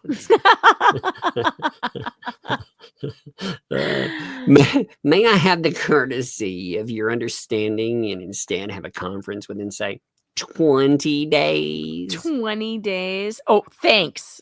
Thanks, No baby. Small Thanks. Period. No explanation. I'm not putting my name either. You don't deserve to read my name.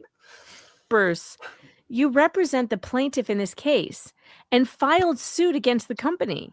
Throughout this case, you have sought and we have extended numerous extensions with respect to filing and service deadlines.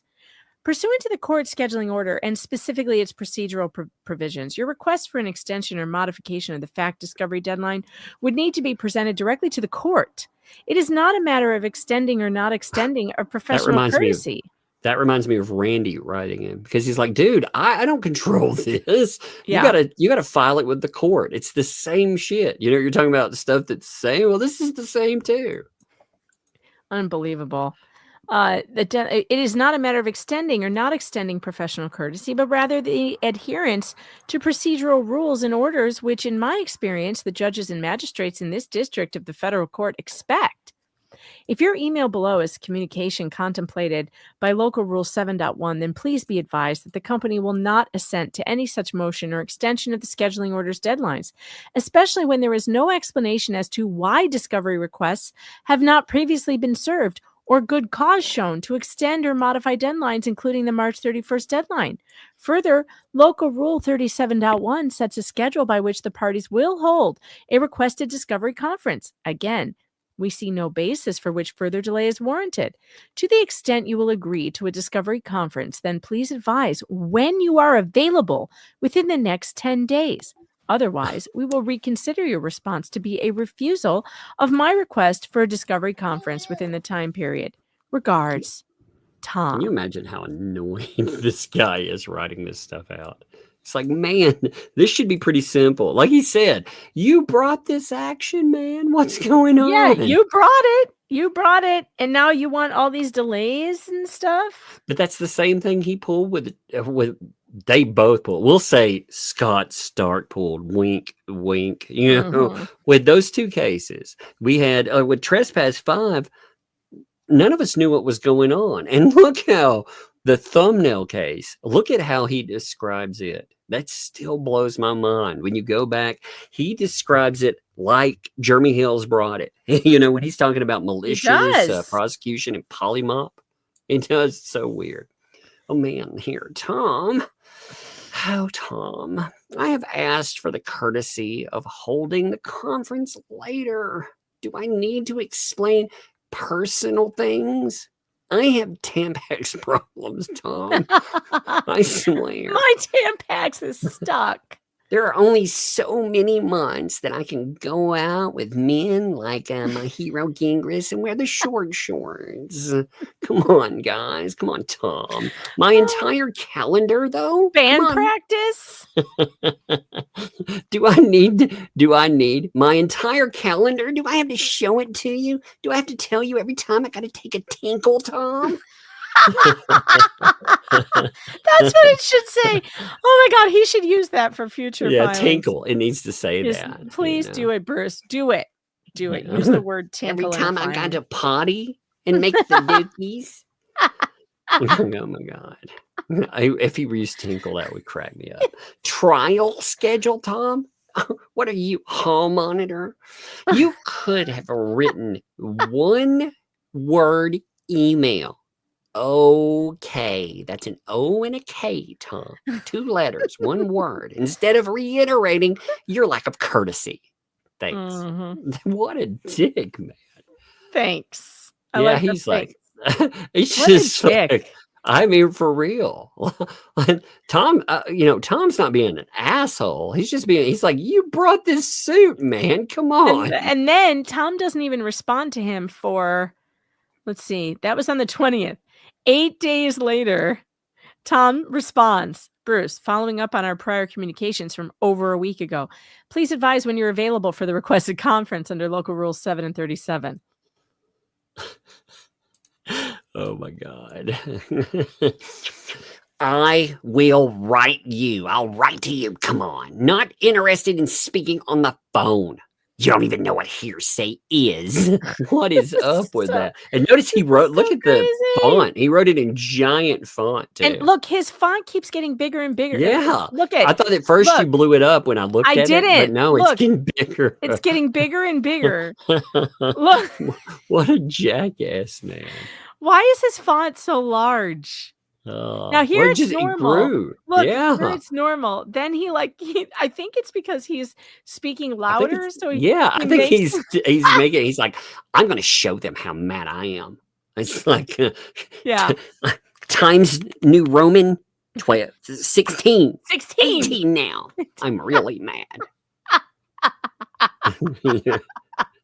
Oh my God. Oh God, was that the top one? Let's see. Yeah, I think that was it. Yeah, that was exhibit 5. All right. I have one more thing, but maybe we should wait for it for tomorrow because we are at almost 2 hours. Hold on to him tomorrow. We'll hold on to it because the thing for tomorrow is really unbelievable. Bruce Manskin attacked this judge so badly for so long that the judge ended up in front of a Senate committee hearing, and they asked him about it. What? Senators. That's nuts. Senators. Yeah. That's nuts.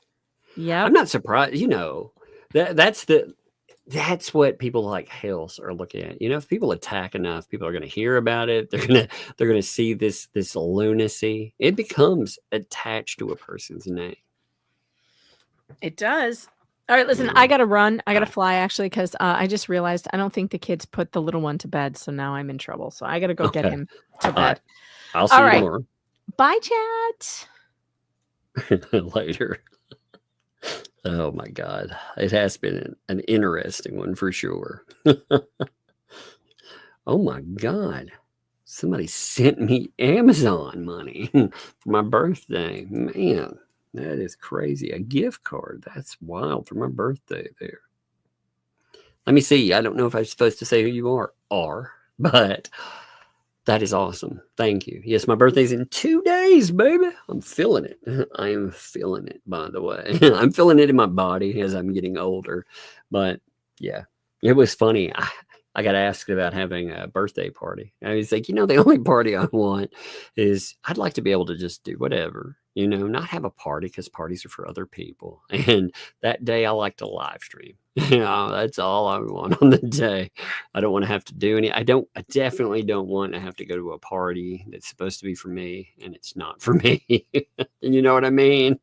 Because I don't know how many of you are like that, but I kind of hate parties, because I'm not the one putting them together. So parties are typically like birthday. If you're a kid, I understand that. I understand you wanting a party, but as an adult, all it is me spending money. I've got to spend my money to buy like refreshments. I got to put people in that, and it's work. If it's a holiday and it's based around me, I want to take my time and do nothing, like absolutely nothing. But that's awesome. I appreciate that. That is cool. Gift card there. That is awesome because there's a couple of things I wanted to buy and that will cover it. So thank you. That is very, very nice of you. Cynthia, thank you. 5 gifted memberships, kicking that off. I appreciate that sincerely. Thank you very much on that. Fallen Hero also drops a gifto on that. So thank you, Fallen Hero. I appreciate that too, man. Thank you, buddy. It's good to see you too. Thank you, Cynthia. Thank you, Fallen Hero. Max Lab, what's up, man? What's up, Tug? What's up with you, brother? These new diet, by the way, these are pretty good. We're also almost to the end of this freeze on the case. Now, I'm not sure what we'll see come up before everything, like we need to have an answer with the motion to remove the judge. We still don't have that. So as we've said before, I think that's one reason that we're paused. We're still frozen in place waiting on that. But we are going to see something about the discovery motion.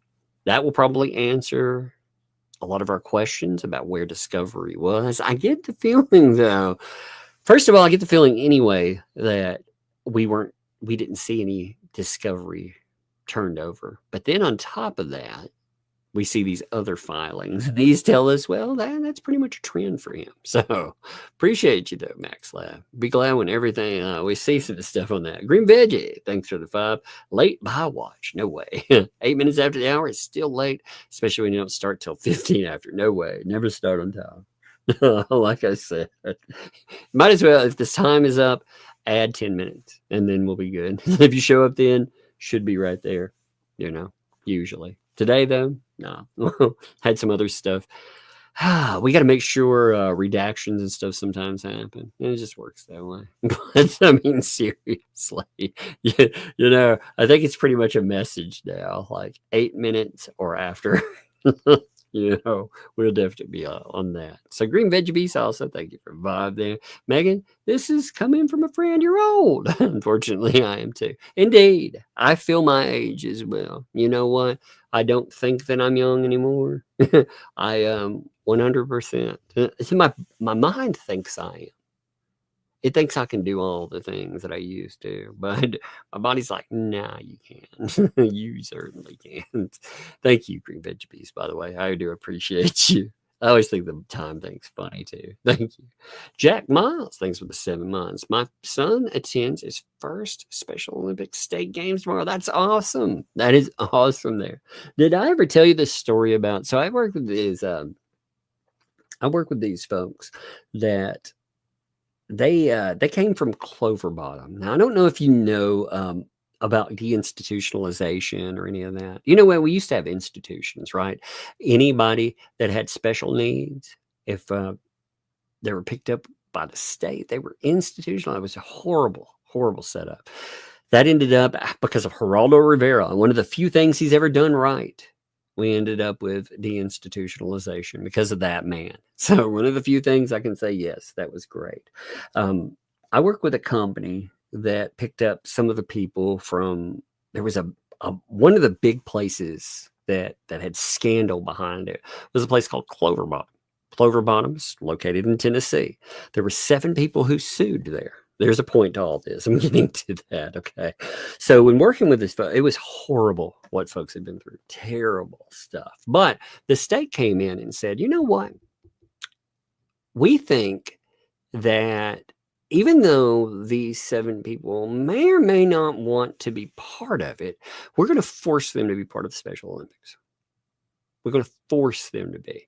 And you could tell, like one of the clientele was nonverbal, but you could just tell from his reaction he did not want to do this stuff, you know. So he made it pretty clear. The state made him anyway, even though the state's not supposed to be doing that anymore because they got in trouble with the issues with Clover Bottom. They're so bad there. So this guy, they were like, he can't communicate it now. You can't prove that to us. Well, he decided he could. So he got out. They put him in with some kind of racing. I can't remember exactly what it was, but he wasn't going to do it. It didn't matter what kind of racing. He was going to race anyway. They signaled go. And when they signaled go, he pulled down his pants and dropped a deuce on the freaking track there, just right away, saying his no. And the state never bothered him again. And I always loved that story because I was like, you know what? Never underestimate a person. If they want to do it, they can achieve anything. If they want to communicate, they will communicate that. And the state learned a valuable lesson in that. I always loved going to the outings, though, because man, one of the things I love about the Special Olympics when we would go, you know, because we would have people that would they would want to be part of it. The people there wanted to be there. They enjoyed it. They loved being part of it, and I loved that. I loved that vibe. It was so good. It was so positive and refreshing. So anyway, Jack, I appreciate you, buddy, and let me know how that goes. That's awesome, dude. George, thanks for the 2. Let's see the evidence, Megan. Oh, you talking about the swimsuit? Yeah, apparently, I don't remember. I do remember the pool party thing, you know, because she was having a get together, and she told me, she was like, I don't think I'm going to be able to like pop on or anything. She was like, yeah, actually, I can make a few minutes. But, you know, it'll be part of the thing will be going on. So I'm going to go and I'm going to try to close myself off for a minute. So I do remember that somewhat. And it is funny because that was actually a big thing. Like for me, that's feet on the ground. That's getting coverage from that place. So that's not a bad thing. That's actually a very good thing. Just JM, thanks for the 2. Stop calling me a rooster, man. Oh my God. There's so many things you could take bad from that, actually. Living outside the house, the pea brain. You don't want to be outside in the dark all the time. I understand that too. Jack, also, thanks for the 5. It's ironic she chose Lemmy to what will bite her against Jeremy. Yes, indeed. It is actually funny. That is kind of, I didn't think about it, but she actually she's been putting up more posts that you could again, she could probably get away with the Bible verse stuff. That's probably not going to burn her because it's fake posting. But you could see the threat in it. And to me, I mean, that's crazy. Like when you think about it, that it's vague posting a threat. They know it's vague posting a threat, but there'll be so many backpats. Haha, good going, way to go. Good job. I mean, it's more and more proof of this insanity, but did you see, by the way, I forgot to bring this up. Did you see they accidentally doxed the wrong Travis? Somebody decided that in the ecosystem that they had some dirt on Travis. They were talking about his past. They were going to go out and they were going to expose everything on him. They pulled up this extensive record on a guy and it was the wrong guy. So, yeah, they definitely dug up some dirt on a Travis, just not the right Travis. So, it was pretty amazing. And what was amazing is how fast people pointed out that it was wrong. They were like, the ages are wrong. All you had to do was do a little bit of due diligence. You had to go in. Like the guy, when he was arrested, he was like 10 years older than Travis. He didn't look anything like Travis. There were all these issues with it. But yeah, they ended up doxing some random dude because they thought they had some oomph on old Travis. It's crazy, isn't it? And of course, that won't be brought up in any way, shape, or form because somehow, in some way, that's okay. Razilla, thanks for the 5 there. Keep the rooster away from Laura. She really loves the cock-a-doodle-doo. Indeed. I hear you. That's crazy. Mostly harmless fuzzball. Thanks for the 5. If she wants to toss around Bible verses, how about Ezekiel 25:17? Well, if she wants to toss around, Bible verses, she should actually. I mean, she should actually throw around, I don't know, something maybe maybe not quoted in a movie like Pulp Fiction. That probably would be pretty good. I mean, if she really wanted to go with that, though, I guess that would cut through the BS, wouldn't it? But yeah, the path of the righteous man. I like that one, by the way. I do like that quote. I do. I think that would have been funny if she would have just thrown that out there, or if she would have put up like the Samuel L. Jackson of the whole statement of it. That would actually have been pretty funny too. It's crazy, again, but it would have been like, oh, that's nuts, right?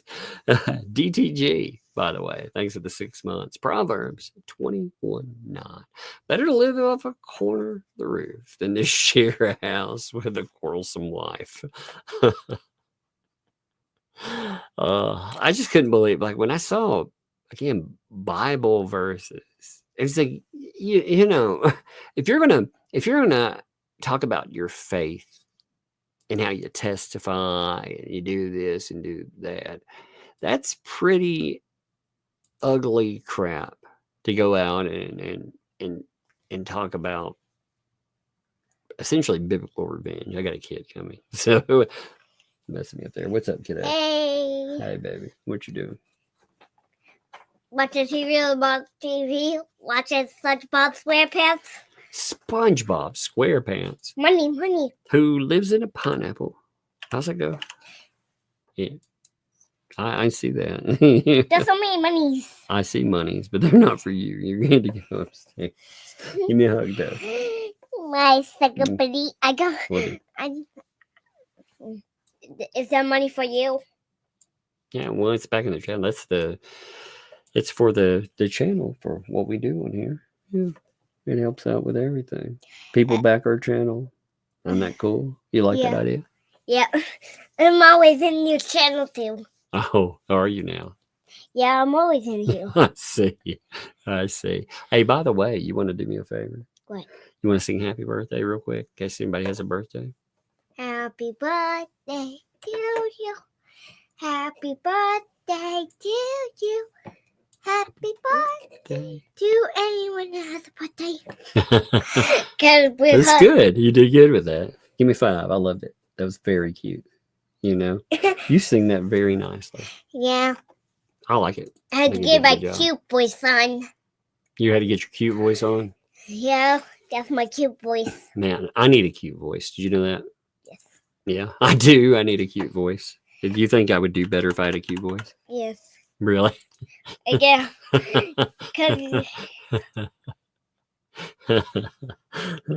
So I don't do as well because I don't have a cute voice. Is that my problem? Yeah. I never knew that, man. I'm glad you told me. So if I talk like this, would I do better? Yeah. No, I would. I don't think I probably would. I think people would think that was awful. I'll leave you to do the cute voice. I have you on sometimes. You can do the cute correspondence, right? Yeah. Can you be like, and now back to you? No, back to you. All right, that's perfect. See, you did a good job. All right, give me 5. I'm going to finish these up. All right, you go upstairs, baby. You can watch SpongeBob for a little bit more. Okay. If Captain Bob's going to say you're done, hello? I'll let you know when I'm done for sure. Okay. I like that picture. Yeah, you like my little That Umbrella Guy picture? Yeah, it's cute, huh? Yeah, it reminds me. Yeah, I have a bunch of those. You know. How do you do your hair, bro? All right, go upstairs. I love you. How nice buggy doing? What?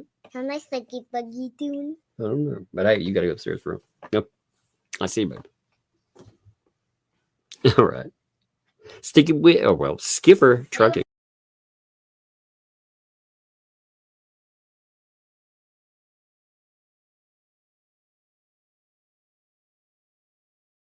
If you're going to yell about me not talking until you're out of the room.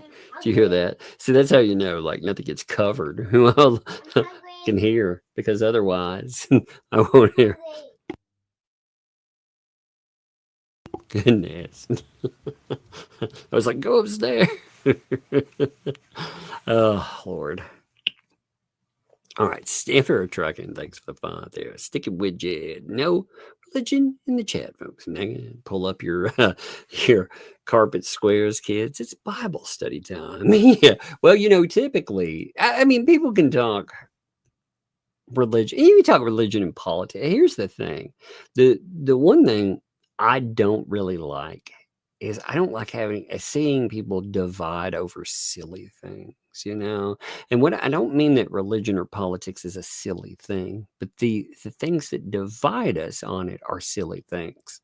It's these tiny little disagreements that we have sometimes in life that it shifts what we're talking about, and it shifts this perspective. We're having one conversation, and sometimes it doesn't just go off the rails. It goes off the rails and crashes into a freaking tree, catches on fire. And, sometimes it can be funny and fun. But other times, if it goes terribly wrong, typically it's a conversation about politics or religion. So I do get that for sure there. Dr. Who fan, thanks for the 10 there. More like, no soap opera. Indeed. Man, this thing... I don't even know what to call this madness. If they put what we have seen with this into a Netflix show, I mean, you think about it. These people over there, they think that it would show them favorably. But I mean, look at the cast of characters that they've pulled together there. Look at the law issues. Look at the problems, and they're recruiting more of that, by the way, which I'm sure you'll find out. Becky, thanks for the 2. I can see Snidely Whiplash in this garbage. Snidely Whiplash, I love it. Tracy, thanks for the 5 gifted memberships, by the way. Appreciate you, Tracy. Thank you very much on that. Who's Scotland? Thanks for the 5 there. Hey, Tub.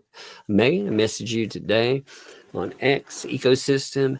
Add a new person. Like again, when they add people, I'm not pro or con commenting on them. I'm going to comment on them this way, though, and appreciate you. Any people who let me know about stuff, I do appreciate that. The thing I would say on that is with any of these folks, if you look at what they were doing before, they're talking to a cast of 6, like 6 views, 30 views, something like that. When they get shared out to all these folks, they see 1,000 views. You know what that tells them? Man, they're going to hook up with the anti-health ecosystem because that's going to be their path to monetization. And they're going to do everything in their power to just join in. It's going to be nasty. You watch. It won't stop as it grows. And again, that's not a shot at you, buddy. Some of these people, like certain ones,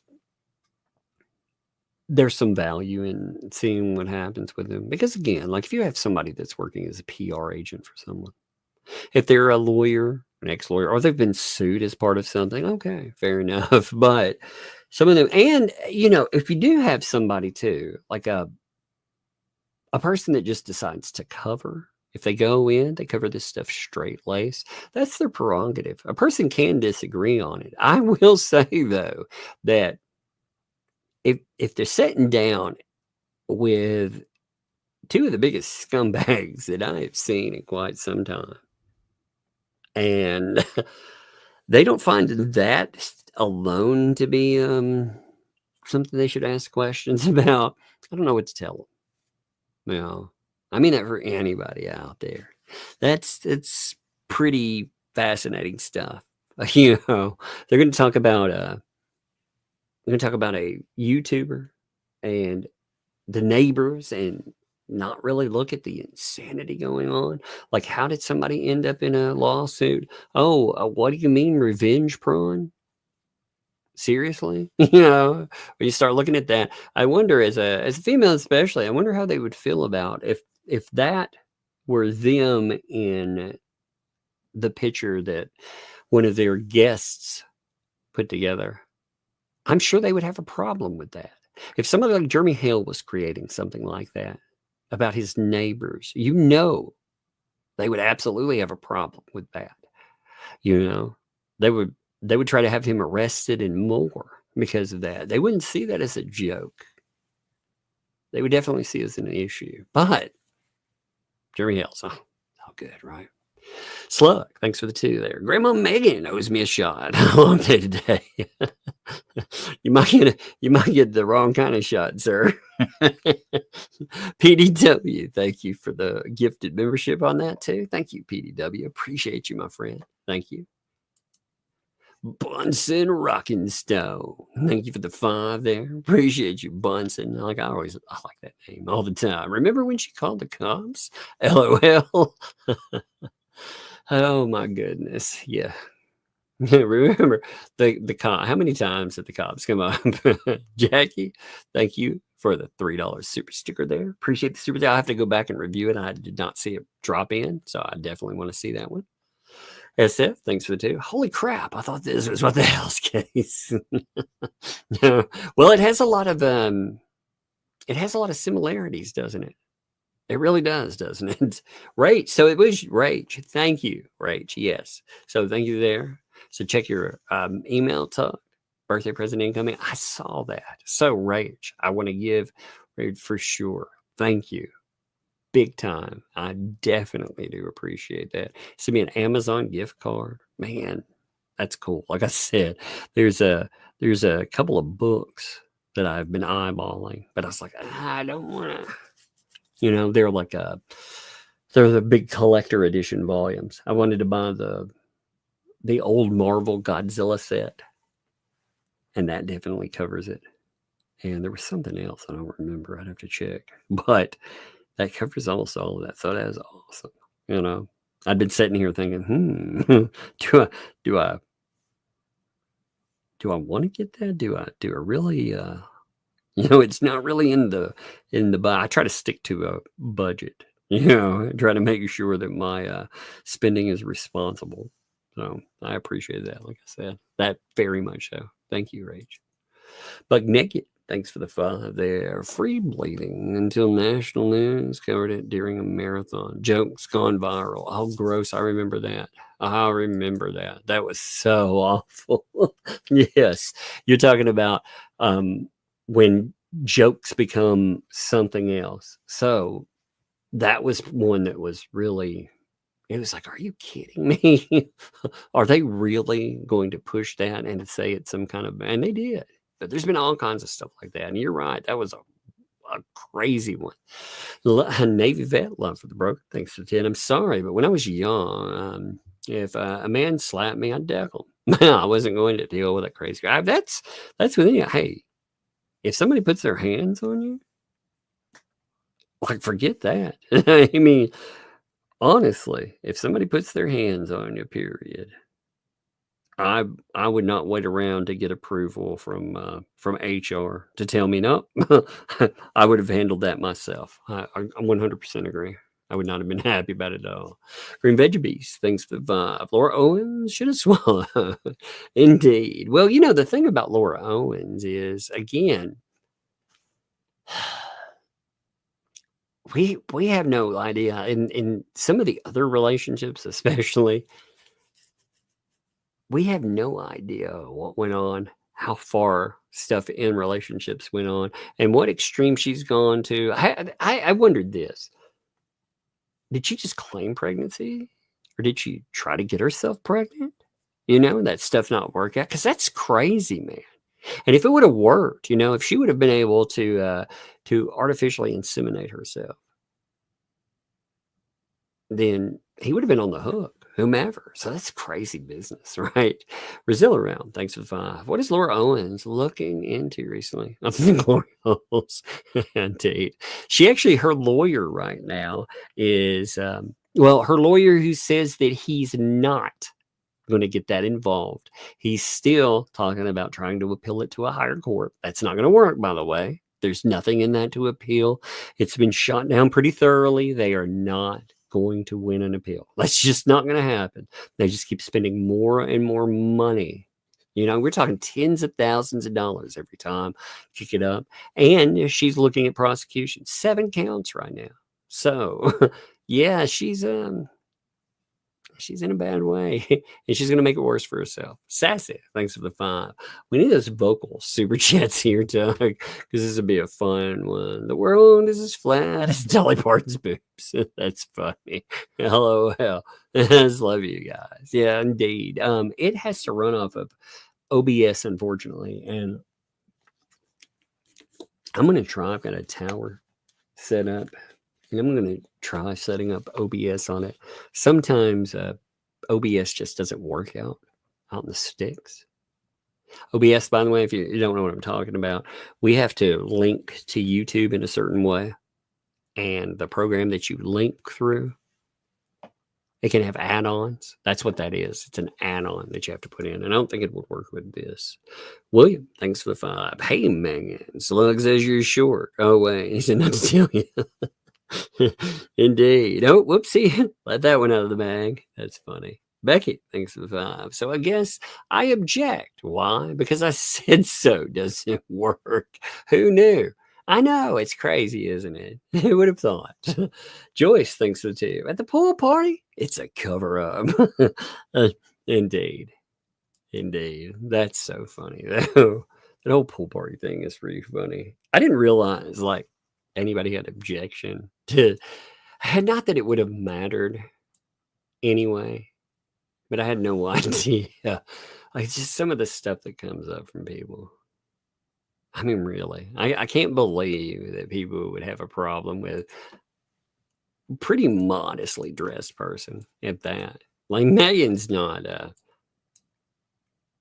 running around doing anything crazy, first off. But even if she was, as long as she doesn't violate any rules on a platform, it's such a strength. I don't understand it. I don't get it. But I mean, what do I know, right? I don't know. As long as I enjoy hanging out, like Megan's a fun person. She's fun to goof off with. She's fun to have fun with. That should be the thing that people care about. Everything else, it's just, I don't even understand. I don't even get the idea. Like, what the heck is somebody talking about if they have a problem with with something that she's wearing, with attire? Like you get to pick out her attire and dress her. So like I said, I don't get it. Joe, thanks for the 20 there. Cleaner for the dirty train. Yeah, I almost made a few statements for the dirty train that was like, oh, well, maybe not that way. Andre, thanks for the 5. Right? Check out the new family lawyer covering Hale's case, Legally Leslie. I haven't checked it out.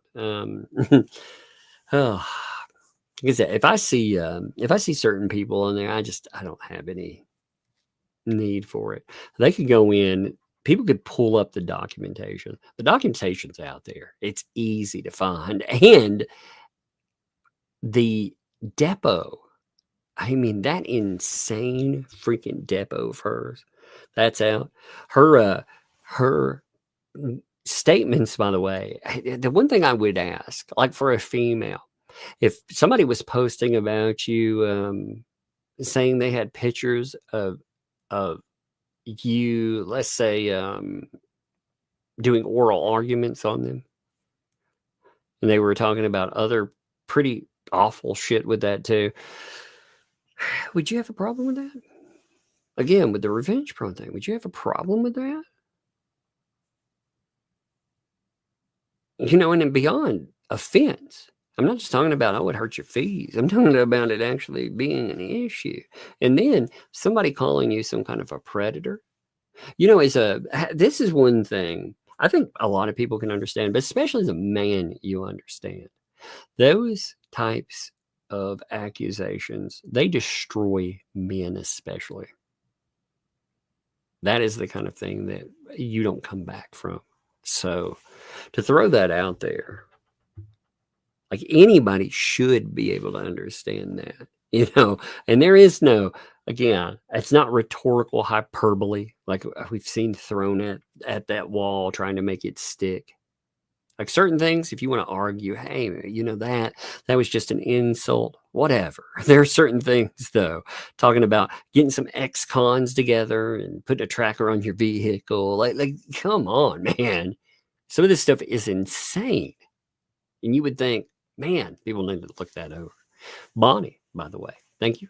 5 there. Then we get a filing tomorrow. 30 days are up tomorrow. Maybe. I don't know. I'm hoping so. Like, I really think we should by now, but who knows yet? Who knows? Navy, man, Love for the Broken, by the way. Dropped 5 gifted memberships there. Thank you. Thank you very much there. I do appreciate that. Actually, you did that twice. If you meant to do that twice, thank you. If you didn't, go in and reverse one of those while it's still up there. You can remove it and it'll take it away. It should, the comment wise. But thank you. If you meant to, again, I do appreciate the heck out of it. If you mean to, I just want to make sure you mean to. So thank you there. It is 4 minutes apart, so that's why I ask. Bug Naked, thanks for the 2. With BBB's success, I'd love to watch him skydive. Oh no. Yeah, well, he's great. Yeah, you're right. He's so successful, it'd be great. It would work out for him perfectly. Laura, thanks for the 6 there. Happy birthday, Tuck. Thank you. I appreciate that. My birthday's in 2 days. Like I said, just to know. 15th, which is middle of the month, baby. It's rolling up quick, though. I'm feeling it. I am. I'm feeling it for sure. Nevi Vet, Love for the Broken. Thank you additionally for the 5 there. When I first passed my CNT certificate, I worked in a nursing home right after institutions closed, sending disabled to a nursing facility. Yeah, that's a crazy time. That was before I had gone to college. So I was working as direct care staff, back when. I actually toured Clover Bottom. That was a terrible place. I'll tell you about it in a minute. I'll tell you about tour Clover Bottom. It was nuts. Bug Naked, thanks to 2. They posted Jeremy Hale's driver's license today. It's taken down 2 hours. Yes, I saw that. I actually saw that. That's messed up. But I'm not surprised. I mean, they've doxed everything else. I'm not surprised. That's one of the reasons, that's attached to court documentation, by the way. That's one of the reasons they have that. And I saw the picture of it and I thought, man, what's interesting about that is I don't think the court document was that clear. I'm wondering if that court document picture was given to somebody directly from somebody that's attached to this. I'm just curious. Again, I'm not saying they did, but it certainly looked very, very clear just for a copy that had been, uploaded and then downloaded later. I don't remember it being so, crystal clear. But yeah, that's one of the issues. If you can't trust them not to be posting sensitive material like that, you could see why Jeremy Hales would hesitate to tell them anything about the inner workings of his business. That's one of the issues that he runs into, though. When you go out to try to stop things, it opens up avenues where they can try to do harm, especially when they're bringing in third parties to do so. Mostly harmless fuzzball, thanks for the two. I meant someone saying that to her. I don't even remember the comment there. I'm sorry. Yeah, I remember that. Best friends for life. Thanks for the 5/14, 2025. That's 30 days. Yes. Okay. So that's LP and JC to obtain attorney or to move forward pro se. Hope they're ready. And we'll see how that goes. There had been some confusion, by the way. So the person that was covering, I do want to say this, actually, I think this is good. So with the person that was covering, some people had said there's an attorney that's gotten involved with their side. And I think people misunderstood and thought that was an attorney taking the case, that was representing them. No, it was just YouTube or Spotify or whatever coverage. It wasn't actually attached to the case itself. So just to clarify that too. Yeah, I mean, we're ready to move forward. We'll see what happens there. Becky, thanks for the 10 there. Tom is in the book depository awaiting the motorcade. Indeed, it sounds like a Clue game, doesn't it? It's Tom by the book depository. I knew a kid who used to say the book suppository. I would teach him, he'd be like, no. It was one of the kids that was in a homeschool group. He would always say a book suppository. It's like, no, that's not what you're talking about. Rach also, thanks for the 5. Additionally, again, thank you, Rach. Ella supposedly has PCOS. Getting pregnant would be difficult. Indeed. It's fascinating. I wonder too, with some of that. Yeah. Bootsy, thanks for the 7 there. Leslie has 185 subs, 8 videos. Indeed, and they have to have, in order for a person to monetize, they have to have, you got to understand this. They're not monetized yet. They have to have 1,000 subscribers and 4,000 hours watch time. At their face before, they would never have gotten there. But now with Jeremy Hales, that opens that avenue up for them. So when they're covering, again, I'm not watching pro or con, so I don't. Again, you can have any opinion that you want. If people are going and joining into the ecosystem bullshit, though, you have the ability not to reward them as such. Without your direct help, they're not going to thrive. I mean, you look at like paint chips, and you look at freaking. Oh God, Darth Touch. Took me a minute. I was like, what the hell? I was trying to think of his freaking name. That's how much they mean to me. Some days they just blank on their names. But I mean, when you think of them, if you all are not watching them and directly contributing to them, then they're not doing that much at all. I mean, hell, look at people like without the help of others, people like Bone Crusher would have never grown to the place that they did. He's turned on most of the people that helped him there too, which is fascinating. But I mean, I guess you want to live stream to 50 people, and that's awesome. That's what a plan, right? But people will try to build their channels on the back of Jeremy Hale. They definitely will. And, you know, again, if they want to cover something non-biasly, they want to look at that. But some of the players that are involved, period, maybe they should start by looking at them too, looking at how they got involved. This case isn't just simple, like matter of fact, hey, 2-party, 1-party. You know, in the courtroom, it may be that. But when you look at these other folks, again, you look at what they've done, there is proof of the ecosystem being built. There were lies about, again, you know, fees. That's become a sticking point for a certain lawyer out there too. Discussion of fees. You know, we found out not a pro bono lawyer actually was a guy that has gone out and was planning on, well, with him and another lawyer collecting 40 freaking %. Let me set you up to go to Shizzy, by the way. You can go ahead and start raiding if you'd like. But I'm going to set up a redirect for you. It's just a wild case. The case, the problem with it too is ultimately it's going to get worse. I kept telling people that, you know, and I don't mean this as I told you so. It's just what you see. This stuff, it gets worse. It gets crazier. Like the people that it attracts. When you see really bad folks attracted to something, it's going to get worse. It always does. And it is insane to think that. When you think back, like 6 months ago, you thought, man, this can't get crazier. Look at it now. Look at everything that's happened. You know, look at some of the people that have been involved in it. And it can get crazier still. But anyway, I'm going to send you over to Shizzy now. I appreciate you folks very much.